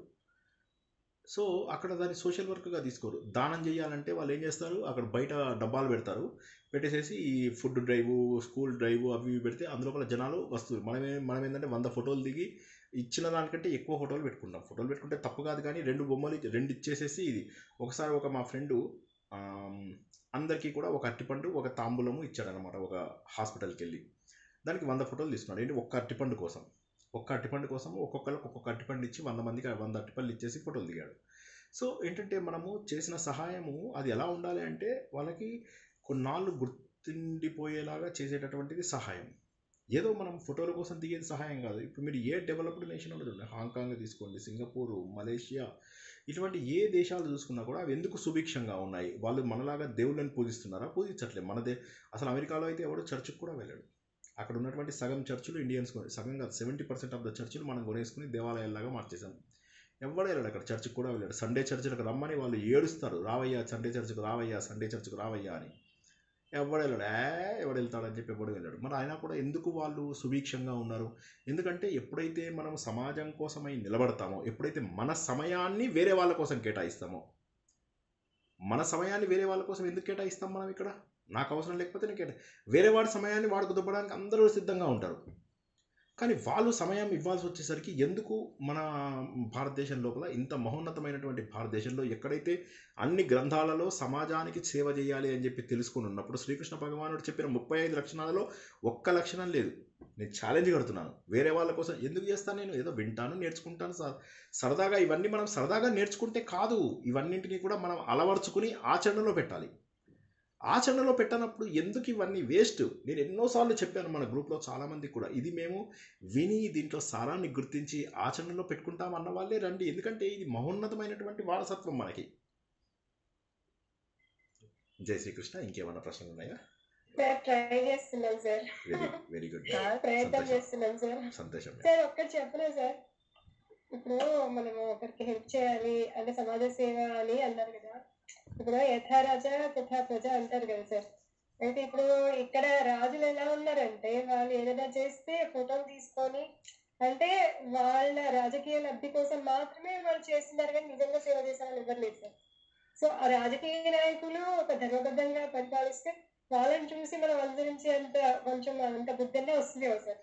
అంటే నేనేమంటానంటే మరి మరి మరి మరి విదేశాలలో రాజులు మంచి వాళ్ళు ఉన్నారా? మన దేశం కరప్షన్ లో ఎప్పుడో లాస్ట్ లో వస్తుంది. గొప్ప దేశాలు కాదు, గొప్ప దేశాలలో కరప్షన్ హైయెస్ట్ ఉంది. హైయెస్ట్ కరప్షన్ ఉంది. అమెరికాలో హైయెస్ట్ కరప్షన్ ఉంది, యూకేలో హైయెస్ట్ కరప్షన్ ఉంది. సామాన్యుల పైన అది పడకపోవచ్చు, కానీ బ్యూరోక్రసీ వాళ్ళు ఇచ్చేటటువంటి దీని మీద దారుణమైనటువంటి కరప్షన్ ఉంది అక్కడ. కానీ జనాలు వాళ్ళని పట్టించుకోరు. జనాలు ఏంటంటే ముందు నా సొసైటీని బాగు చేద్దాం. బాంబే లోపల బ్లాస్ట్ జరిగిన 10 నిమిషాలకి బ్లడ్ డొనేషన్ కోసం జనాలు లైన్లు కట్టారు. మన హైదరాబాద్లో కట్టమనండి. మన దగ్గర బాంబే మళ్ళీ ఇట్స్ ఆల్మోస్ట్ వేరే దేశాలతో సమానమైనటువంటిది. మిగతా ఏ రాష్ట్రం కన్నా ఎక్కడికన్నా వెళ్ళండి, సొసైటీ అంటే పట్టించుకోరు. ఎవరు కూడా వేరే వాళ్ళు చేస్తేనే, వేరే వాళ్ళతో సంబంధం లేదు. ఇప్పుడు నేను 18 గంటలు నేను బిజీగా ఉంటున్నాను, 18 గంటలు అయినప్పటికీ కూడా నేను చాలామంది నాకు చేసే పర్సనల్ కాల్స్, నా పిల్లల కాల్స్ చేస్తే నేను పిల్లల్ని అంటాను, నాన్న కెన్ ఐ కాల్, మా పిల్లడు కాల్ చేస్తాడు, daddy can I talk to you అంటే, నాన్న I'm currently kind of busy, can you call me later, okay dad no problem అని చెప్పి వెళ్ళిపోతాడు. మా పాప కాల్ చేస్తుంది ఎప్పుడైనా చేస్తే, అమ్మ నేను బిజీ, డాడీ అంతే డాడీ, మాకంటే నీకు ఇదే ఇంపార్టెంటు అని చెప్పేసి 2-3 సార్లు కాస్త వంకర మాటలు మాట్లాడి అది క్లోజ్ చేస్తుంది అనమాట. సో మరి మనము మన సమయాన్ని వేరే వాళ్ళ కోసం కేటాయిస్తున్నాం కదా. మీ కళ్ళ ముందు కనిపిస్తుంది. అంటే ఎవడో రాజు చేయాలి అంటే మోడీ గారు ఈ రోజు వరకు ఒక్కరోజు సెలవు తీసుకోకుండా దేశం కోసమై ఒక మహా ఋషిలాగా ఆయన చేస్తున్నారు. మరి ఆయన చూసి ఎందుకు చేయరు? వేరే వాళ్ళని చూసి మనం ఆలోచిస్తాం, కానీ ఆయన చేసినటువంటి సంస్కారాలు కొన్ని తరాలు నిలబడేటటువంటి పనులు మాత్రం చేస్తున్నారు ఆయన. కొన్ని తరతరాలకు కావలసినటువంటి దేశ సేవ చేస్తున్నారు ఆయన. ఇన్నాళ్ళు నాశనం అయిపోయినటువంటి భారతదేశ సంస్కృతి మొత్తాన్ని కూడా బాగు చేస్తున్నారు. ఆయనను చూసి ఎందుకు నేర్చుకోము? పెళ్ళయి కూడా బ్రహ్మచర్యాన్ని పాటిస్తున్న వ్యక్తి, రోజుకు 18-17 గంటలు దేశం కోసం కష్టపడుతున్నటువంటి ఆయన వ్యక్తి. అవతారం సార్, ఆయన మోడీ గారు అవతారం. 100% ఆయన అవుతారు, No doubt. అందులో డౌటే లేదు. సార్ ఒక్క మాట మాట్లాడచ్చా సార్? చెప్పండి. అది ఇప్పుడు యాక్చువల్ గా మీరు చెప్పిందంతా ఒక మనిషి ఆలోచన ధోరణిలో మార్పు రావాలి సార్, అది ఇంపార్టెంట్ యాక్చువల్ గా. ఇంకా ఇప్పుడు మా ఏజ్ గ్రూప్ అంటే మేము అబౌవ్ 55, మేము ఇప్పుడు మేమంటే ఒక లైఫ్ సర్కిల్లో చట్రంలో అయిపోయింది. అది దాటి రావాలంటే మేము చాలా మా ఆలోచన ధోరణిలో చాలా మార్పు రావాలి. యాక్చువల్ గా ఇప్పుడు మీరు చెప్పిన విషయాలు యూత్ నుంచి వచ్చాయంటే టోటల్ గా చేంజ్ అనేది అప్పుడు కరెక్ట్ గా వస్తుంది సార్. ఓకే, ఇప్పుడు నేను ఒక మాట చెప్తాను. యూత్లో ఉన్న వాళ్ళు ఒక్క నిమిషం, యూత్లో ఉన్న వాళ్ళు వాళ్ళకి చేయడానికి వాళ్ళకు ఉద్యోగాలు ఉంటాయి, వాళ్ళకు ప్రయారిటీస్ ఉంటాయి, పెళ్ళిళ్ళు కావాలి, ఉద్యోగం తెచ్చుకోవాలి, వాళ్ళు నానా కష్టాలు పడాలి. సో కాబట్టి ఎవరు చెయ్యాలి దేశానికి అంటే 45 ఏళ్ళు దాటిన ప్రతి ఒక్కడు, 45 నుంచి 75 వయసుల మధ్యలో బతికున్న ప్రతి ఒక్కడు కూడా సమాజానికి ఏదో రకంగా బయటికి వెళ్ళి రోడ్డు మీద కత్తులు కఠారులే నిలబడక్కర్లేదు. మీరు నేర్చుకున్న ఒక ప్రవచనం ఒక 10 మందికి చెప్పండి, మీరు నేర్చుకున్న ఒక మంచి విషయాన్ని ఒక 10 మందికి చెప్పండి. గర్వపడేటటువంటి ప్రతి విషయాన్ని మీ సమయాన్ని కొంతవరకు దేశం కోసం కేటాయించి, దేశం కోసం అంటే వెళ్ళిపోయి రక్తం చూపించాలనే కాదు కదా, మీరు చేసేటటువంటి చిన్న ప్రవచనం ఎంతోమందికి ఉపయోగపడుతుంది. మీరు నేర్చుకున్నటువంటి విషయాన్ని వేరే వాళ్ళకి తెలపడం, మీరు తెలుసుకున్నటువంటి సంస్కారాన్ని వేరే వాళ్ళకి తెలపడం, ఇంటి దగ్గర కూర్చున్న వాళ్ళందరికీ భగవద్గీత శ్లోకాలు నేర్పించడము, మెల్లమెల్లగా అర్థాలు చెప్పడము, చుట్టుపక్కల ఉన్న వాళ్ళని మార్చడము, ఖచ్చితంగా మారి తీరుతారు. ఇప్పుడు నేను అన్నట్టుగా నేను యూట్యూబ్ లోపల ఇది ఎందుకు చేయలేరు? 55 ఏళ్ళు వచ్చిన వాళ్ళే చెయ్యాలి. అసలు యూత్లో చేయలేరు. నేను చెప్తున్నాను కదా, యూత్ చేయలేరు. వాళ్ళకి ఎక్కడ టైం ఉంది? పూర్వకాలంలో కూడా అదే జరిగేది. వేదాలు నేర్చుకునేటప్పుడు ఏమయ్యేదంటే వాళ్ళు ఈ జ్ఞాన మార్గం వైపు వచ్చేవాళ్ళు కాదు, ఎంతసేపు కూడా సంహిత బ్రాహ్మణం దగ్గర ఆగిపోయేవాళ్ళు. ఎందుకోసమంటే ముందు డబ్బు కావాలి కదా, ముందు వెళ్ళాలి. అందులో వైఫ్ వచ్చింది పీక్కు తింటుంది. ఎలాగ మరి మనం నువ్వు ఇదిగోను అదిగోను ఇదిగోని కిలోడు బంగారం కొన్నా కూడా సంతోషపడరు కదా మరి.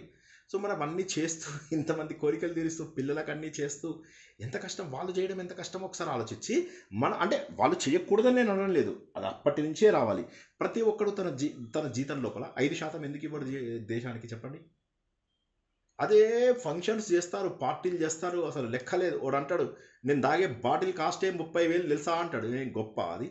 మొన్న మాది ఆర్ఎస్ఎస్ది ఒక పరిచయ ఇది జరిగింది. అందులో మా ఫ్రెండ్ ఉన్నాడు, నెలలు లీవులు తీసుకుని ఇటు వెళ్తాడు అన్ని చోటకి వెళ్తాడు. రావయ్య ఒక్కసారి పరిచయ వర్గ సరిగ్గా గంట, నచ్చకపోతే అరగంటలో వెళ్ళిపో అన్నాను. అందులో ఏమీ చేయక్కర్లేదు. RSS doesn't task anybody to do anything, just come and understand your country, that's all. రాలేదు ఆయన. నా ఇంట్లో ఏమైందంటే చుట్టాలు వచ్చారు. ఎవడొస్తాడు? ఎవడు గంట. అదే మళ్ళీ వాళ్ళ పనులు వచ్చినప్పుడు మనల్ని గంటల తరబడి వాడుకోవడానికి ఎందుకు సిద్ధపడతారు వీళ్ళందరూ? ఒకసారి నేనేమంటున్నానంటే మీరు రాక్షసుల మనుషుల అనేది వాళ్ళ రాత్రే తేలిపోవాలి. రాత్రే కూర్చొని ఆలోచించండి అందరూ. జై శ్రీకృష్ణ. Next question sir. ఒక డౌట్ సార్, ఒక సందేహం ఉంది కదా. ఇప్పుడు లక్క ఇంట్లో మరి భీముడే కదా పెట్టారంటారు, అవునా? అవును, భీముడే తగలబెట్టాడు. కరెక్ట్. అంటే ఇప్పుడు ఇక్కడ అసలు యాక్చువల్లీ ఆ టైంలో వాళ్ళ ఆ 5గురును ఆడ మనిషి అక్కడ ఉండడానికి కారణం ఏంటి? పెట్టినప్పుడు మరి అధర్మం కాదా? కాదు. ఆయన ఏంటంటే ముందు అక్కడి నుంచి వెళ్ళి ఆయన ఉద్దేశము కేవలం పురోచనుని చంపడం మాత్రమే ఆయన ఉద్దేశం. మిగతా వాళ్ళ గురించి ఆయన పట్టించుకోడు. అందరికీ సెలవు ఉంది కదా, నేను ఇందాక చెప్పే కదా, నెక్స్ట్ డే అమావాస్య, అందరూ సెలవులో వెళ్ళిపోయారని తగలబెడతాడు. కానీ ఈవిడ ఒక్కతి ఏంటంటే నెక్స్ట్ డే పోస్ట్పోన్ చేసుకుంటుంది జర్నీ. 1 డే పోస్ట్పోన్ చేసుకోవడం వల్ల ఆవిడ వీళ్ళ 5గురు వీళ్ళకి కూడా ఏమైనా లాస్ట్ మినిట్ అవకాశం ఉంటుందని ఆవిడ ఉండిపోతుంది. అంతేగాని మిగతా వాళ్ళందరూ సార్ నేనేం చదివానంటే ఆవిడ బాగా తాగేసి లేదు మనము కేవలము వ్యాసుడి భాగవతమే నేర్చుకుందాం, ఇంకా వేరే కథలు ఏవి వద్దు. వేరే కథ అదే సార్, ఆ బుక్ లోనే చదివాను నేను. వ్యాస భాగవతంలో ఆ లేడీ, ఆ బోయి స్త్రీ బాగా ఒళ్ళు తెలియకుండా నిద్రపోతుంది. అప్పుడు ఆ 5గురు పిల్లలతో ఆవిడ కూడా దహనం అయిపోతుంది.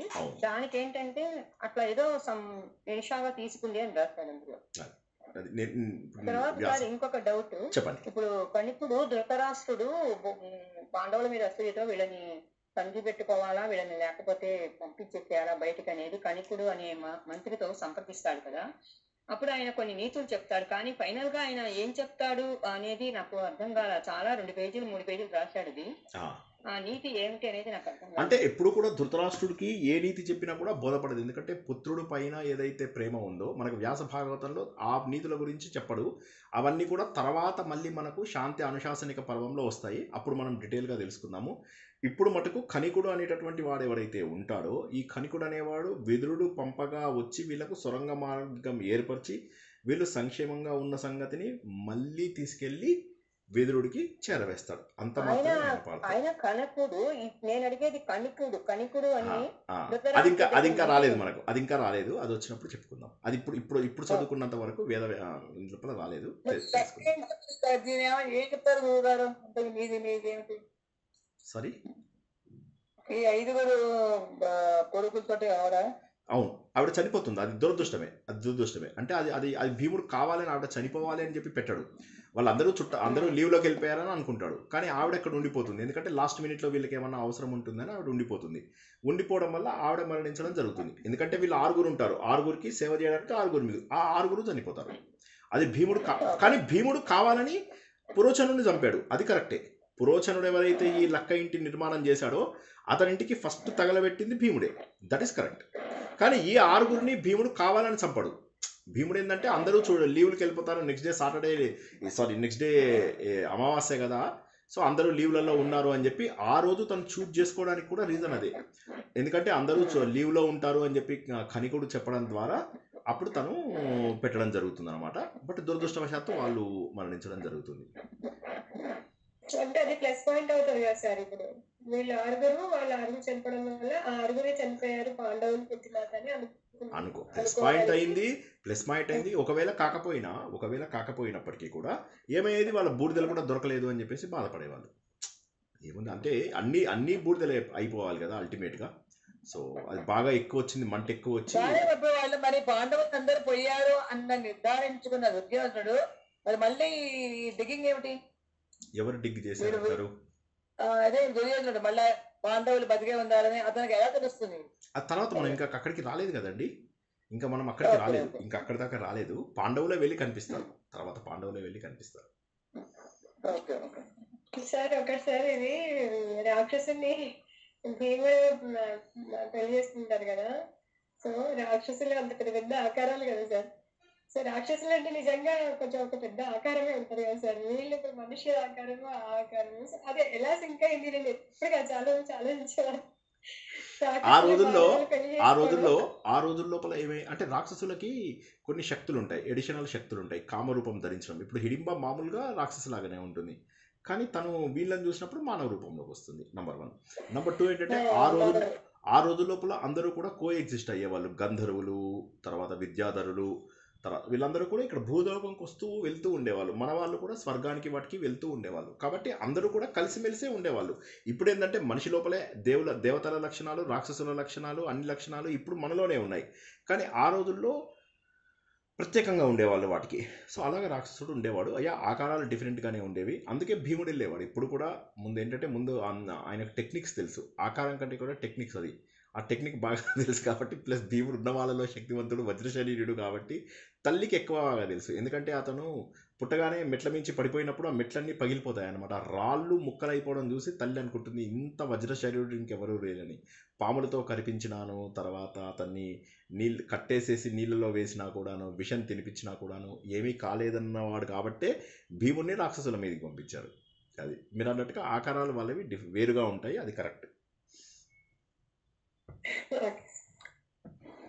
సార్ ఉద్ధవుడు కృష్ణుడి నిర్యాణ సమయంలో కృష్ణుడిని అడుగుతాడు కదా, ఎందుకు పాండవులకి నువ్వు సహాయంగా అన్ని కష్టాల్లో ఉంటే కూడా నువ్వు చేయలేకపోయావు అన్నప్పుడు కృష్ణుడు చెప్పిన సమాధానం, ద్రౌపది కూడా వస్త్రాపహరణం టైంలో చివరిలో కృష్ణాన్ని పిలిచినప్పుడే వెళ్ళి నేను హెల్ప్ చేశాను కానీ అప్పటిదాకా నేను వెళ్ళలేదు అని అవన్నీ చెప్తాడు కదా. అంటే పాండవులు కూడా వాళ్ళ స్వయం శక్తితో వాళ్ళు నిలబడ్డారు కానీ నన్ను ఎప్పుడు ఏమీ అడగలేదు వాళ్ళు.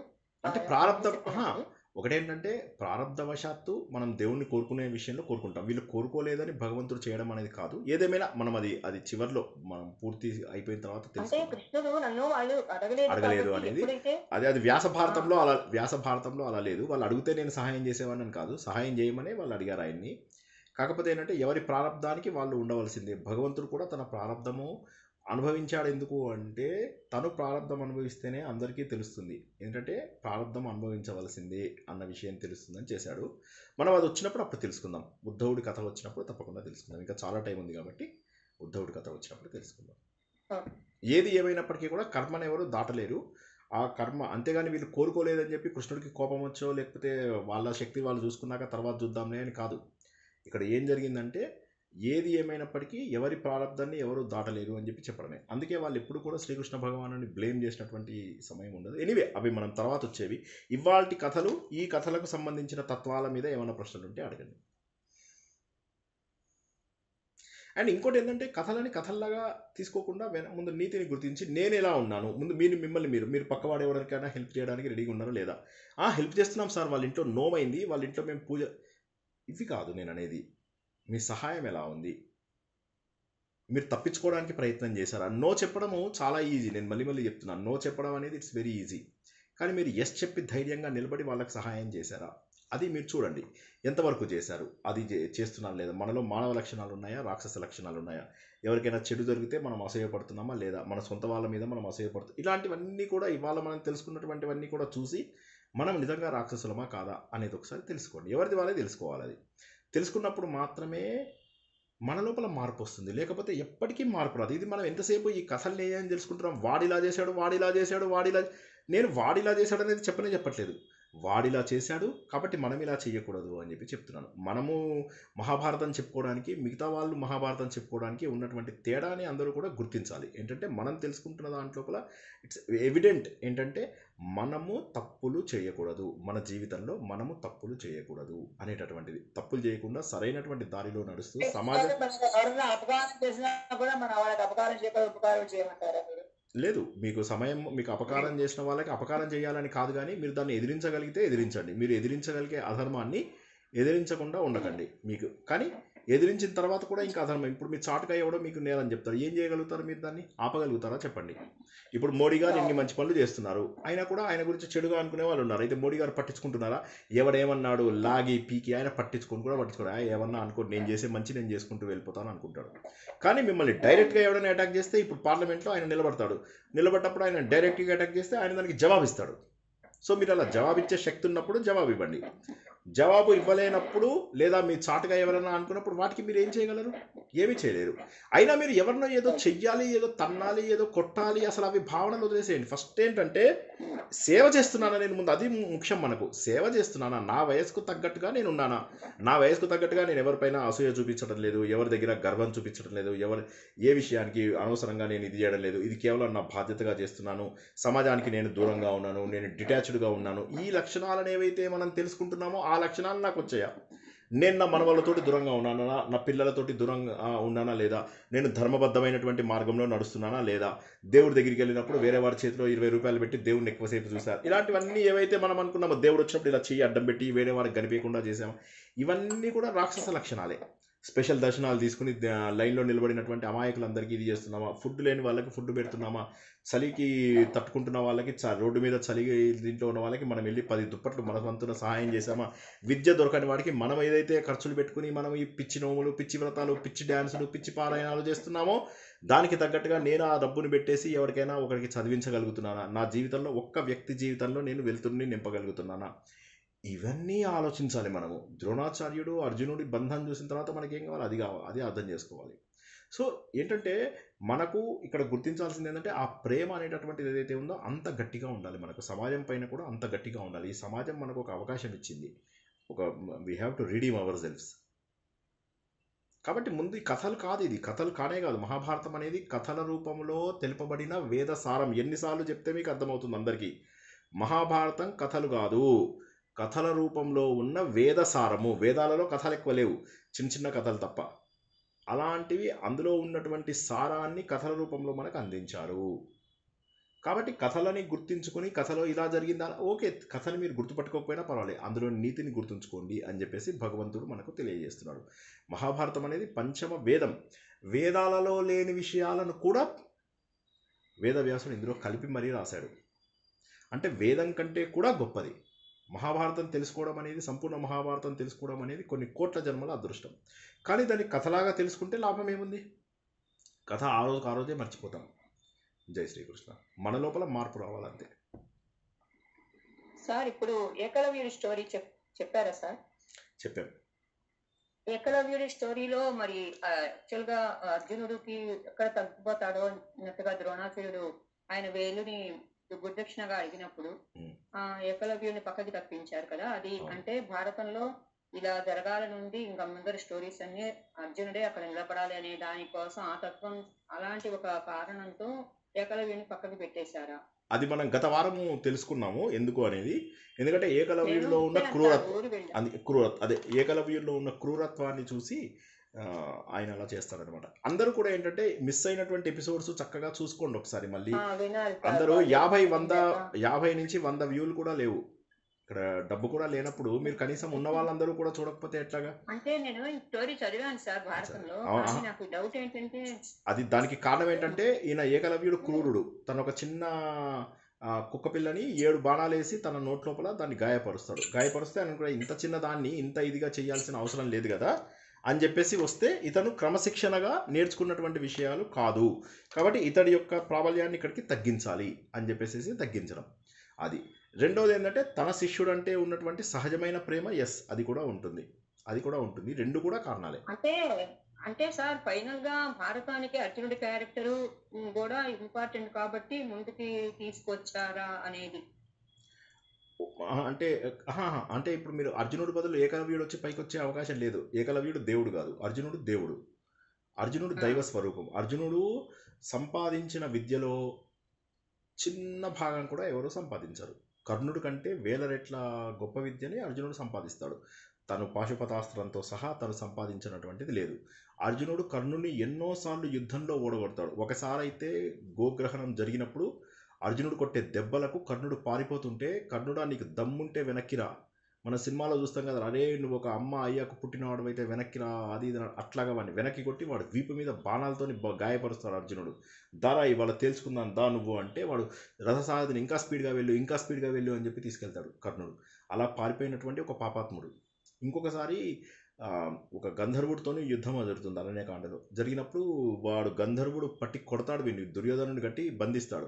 కర్ణుడు వెళ్ళి వాడితో పోరాడతాడు తన మిత్రుడిని విడిపించుకుందామని. చావగొట్టి చెవులు మూస్తాడు కర్ణుడిని. మోయగానే కర్ణుడు పారిపోతాడు. అప్పుడు ధృతరాష్ట్రుడు అంటాడు, అదే అడవిలో మన వాళ్ళు ఉన్నారు కదా, అర్జునుడికి చెప్పు అని. అర్జునుడు వెళ్ళి ఆ గంధర్వుని నొడగొట్టి దుర్యోధనుడిని విడిపిస్తాడు. అప్పుడు దుర్యోధనుడి ఇంటికి వచ్చి అన్నం మానేస్తాడు. ఇక నేను ఈ రోజు నుంచి అన్నం తినను, ఇంక అయిపోయింది, నా బాధ అయిపోయింది. కర్ణుడు వస్తే నువ్వు ఏం సాధించావు, ఏం చేసావు నువ్వు నా కోసము?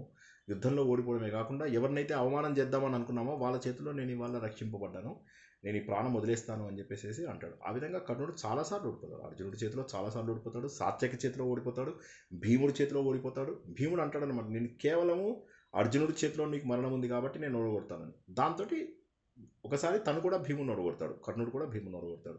ఓడగొట్టడం అంటే అది చిన్న విషయము. బట్ అలాగే అదేవిధంగా సాత్యకి అంటాడు, మా గురువుగారి చేతిలో నీకు చావు ఉంది కాబట్టి నేను నిన్ను వదిలేస్తున్నాను ఈరోజు అని చెప్పేసి మొత్తం కర్ణుడిని నిరాయుధుడిని చేసి వెళ్ళిపోతాడు. తర్వాత భీష్మ పితామహుడు కూడా అంటాడు, కర్ణుడిని అర్ధరథుడుగా పెడతాడు. అంటే వాడు టాప్ పీపుల్ ఎవరైతే ఉంటారో అందులో పెట్టాడు కర్ణుడిని.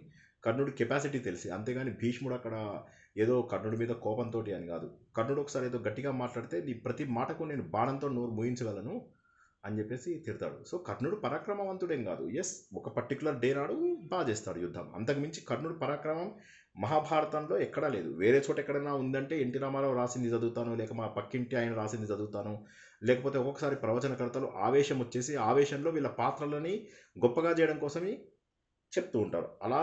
అవి అక్కడ మీరు గుర్తించాలి. అక్కడ ఏంటంటే ఇది ఒక్కొక్కసారి ఆవేశంలో వాళ్ళు ఏమంటారంటే కర్ణుడు అనుకుంటూ ఇలా సాగ తీసుకుంటూ చెప్తారు కదా కొందరు పాపాత్ములు. వాళ్ళు చెప్పేవి ఎందుకోసం చెప్తారంటే ఒక పాత్రను గొప్పగా చెప్పడం కోసం అని చెప్పేసి అవసరం వస్తుందని. కానీ మనకు కావాల్సింది ఏంటంటే వ్యాస భారతంలో ఏముంది, మనం తెలుసుకుంటున్నవన్నీ కూడా స్టాండర్డ్ బుక్స్లో ఏమున్నాయో అవి మాత్రమే తెలుసుకుంటున్నాం. స్టాండర్డ్ బుక్స్లో ఉన్నవే మనకు ప్రామాణికం. జై శ్రీకృష్ణ. ఇంకెవరికైనా ప్రశ్నలు ఉంటే తీసుకుందాం. అండ్ రేపు ఈవినింగ్ క్లాస్ ఉండకపోవచ్చు. రేపు రామనవమి, ఇక్కడ 2-3 ఫంక్షన్స్ ఉన్నాయి. నాది కూడా 1-2 చోట్ల ప్రవచనాలు ఉన్నాయి. కాబట్టి నేను రేపు రాత్రికి ఉండకపోవచ్చు. ఉంటే చెప్తాను తప్పకుండా. తర్వాత ఈ వారము మనకు మంగళవారం నాడు మనము కొత్త సంస్కృతం బ్యాచ్ ప్రారంభించుకుంటున్నాము. ఆల్రెడీ అటెండ్ అయిన వాళ్ళు, మధ్యలో మానేసిన వాళ్ళు ఈసారి అటెండ్ అయ్యి మానకుండా ఉండండి. తర్వాత వచ్చే నెల మనము జ్యోతిష్యం క్లాస్ని ప్రారంభించుకుంటున్నాము. ఈ ముందుకు వచ్చినటువంటి టీచర్స్ అందరికీ కూడా నేను చాలా కృతజ్ఞత తెలుపుకుంటున్నాను. ఎందుకంటే అవతల వాళ్ళ కోసం వారానికి 1 గంట స్పెండ్ చేయడానికి ముందుకు రావడం అనేది ఇట్ ఈస్ నాట్ ఈజీ. ఎందుకంటే మన ప్రయారిటీస్ని కూడా మార్చుకుని ఆ సమయానికి మనం చెయ్యాలి. సో వారందరికీ కూడా నా పాదాభివందనాలు. ఇక నెక్స్ట్ కొత్త కార్యక్రమాలలో మళ్ళీ మనకు ఉపదేశ సారము అయిపోయిన తర్వాత మనము దశలోకి ప్రారంభించుకుంటాము. సో ఈ విధంగా మనకు కొన్ని కొత్త కార్యక్రమాలు పెట్టుకుంటాం. ఉపదేశ సారము ఇంకొక 5 వారాల పాటు కొనసాగే అవకాశం ఉంది. తర్వాత జ్యోతిష్యం కూడా ఇప్పుడు నడుస్తున్నటువంటి బ్యాచ్ 3 వారాలలో ఆగిపోయి లెవెల్ 2 మళ్ళీ జూన్ లోపల ప్రారంభించుకుంటాము. ఈ మధ్యలో మనకు మే లోపల మనకు లెవెల్ 1 మళ్ళీ ప్రారంభమవుతుంది. మన టీచర్సే అవి తీసుకుంటారు. మన స్టూడెంట్సే టీచర్స్గా మారిపోతున్నారు. అందరూ కూడా చక్కగా, నా పేరు కూడా చెప్పాల్సిన అవసరం లేదు, ఎక్కడ మీరే చెప్పండి, నాకంటే కూడా బాగా చెప్పండి, నేను గర్వపడతాను. ఓకేనా? జై శ్రీకృష్ణ. ఈ జ్యోతిషం క్లాస్ మళ్ళీ జరగదా సార్? ఇప్పుడు నెక్స్ట్ 3 వారాలు మామూలుగా ట్యూస్డే జ్యోతిషం కదండి సార్? రైట్. ఈ 3 వారాలు జరుగుతుంది. తర్వాత కొన్నాళ్ళు బ్రేక్ తీసుకుంటాం. లెవెల్ 2 ప్రారంభం అవడానికి బ్రేక్ ఉంటుంది. లెవెల్ 1 అయిపోతుంది, లెవెల్ 2 మనకు 3 వారాలు బ్రేక్ ఉంటుంది. జై శ్రీకృష్ణ. అందరూ కూడా కథని తెలుసుకుని, కథ వెనుక తత్వాన్ని తెలుసుకుని, మనం దాన్ని ఎలా ఇంప్లిమెంట్ చేయగలుగుతాము. మా జీవితం అయిపోయింది, మేమేమీ చేయలేము, తర్వాత మా ఇంటికి చుట్టాలు వస్తారు, మేము బిజీగా ఉంటాం, ఇవన్నీ ఆలోచించకుండా ఏ విధంగా రేపు పొద్దున్న ఉంటామో లేదో తెలియదు, లాంగ్ ప్లాన్లు వేసేసుకోకండి. అంతంత లాంగ్ ప్లాన్లు వేసుకోకండి, అవన్నీ రాంగ్ అయిపోతాయి. సో అలా కాకుండా ఏది మన బొందిలో ప్రాణం ఉన్నంత వరకు మనము సమాజానికి ఏం సేవ చేయగలుగుతాము, ధర్మానికి ఏం సేవ చేయగలుగుతాము. ధర్మము, దేశము, ఈ 2 ముఖ్యమైన విషయాన్ని తెలుసుకుంటేనే ఈ గ్రంథాలన్నిటి సారము అదే. ధర్మం కోసం, దేశం కోసం మాత్రమే బతకడమే మన హిందూ ధర్మంలో ఉన్న ప్రతి ఒక్క సారం. అంతేగాని మనం పేరు తెచ్చుకోవడము, మనం గర్వపడడము, మనం డబ్బు సంపాదించడము, మనం గుర్తింపు తెచ్చుకోవడం, ఇవన్నీ కాదు. ఇవన్నీ కూడా భగవంతుడి లక్షణాలు కాదు. భగవంతుడి లక్షణాలు కేవలము అవతలవాడి గుండెలలో వెలుతురు నింపడమే భగవంతుడి లక్షణం. ఇంకేం ప్రశ్న లేకపోతే ముగించుకుందాం.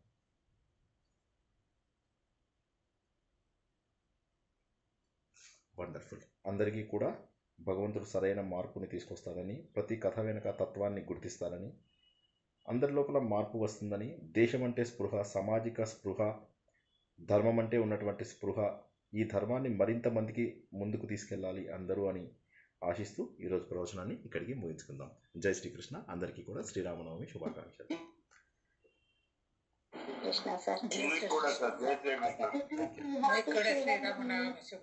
జై శ్రీకృష్ణ. Thank you. జై శ్రీకృష్ణ.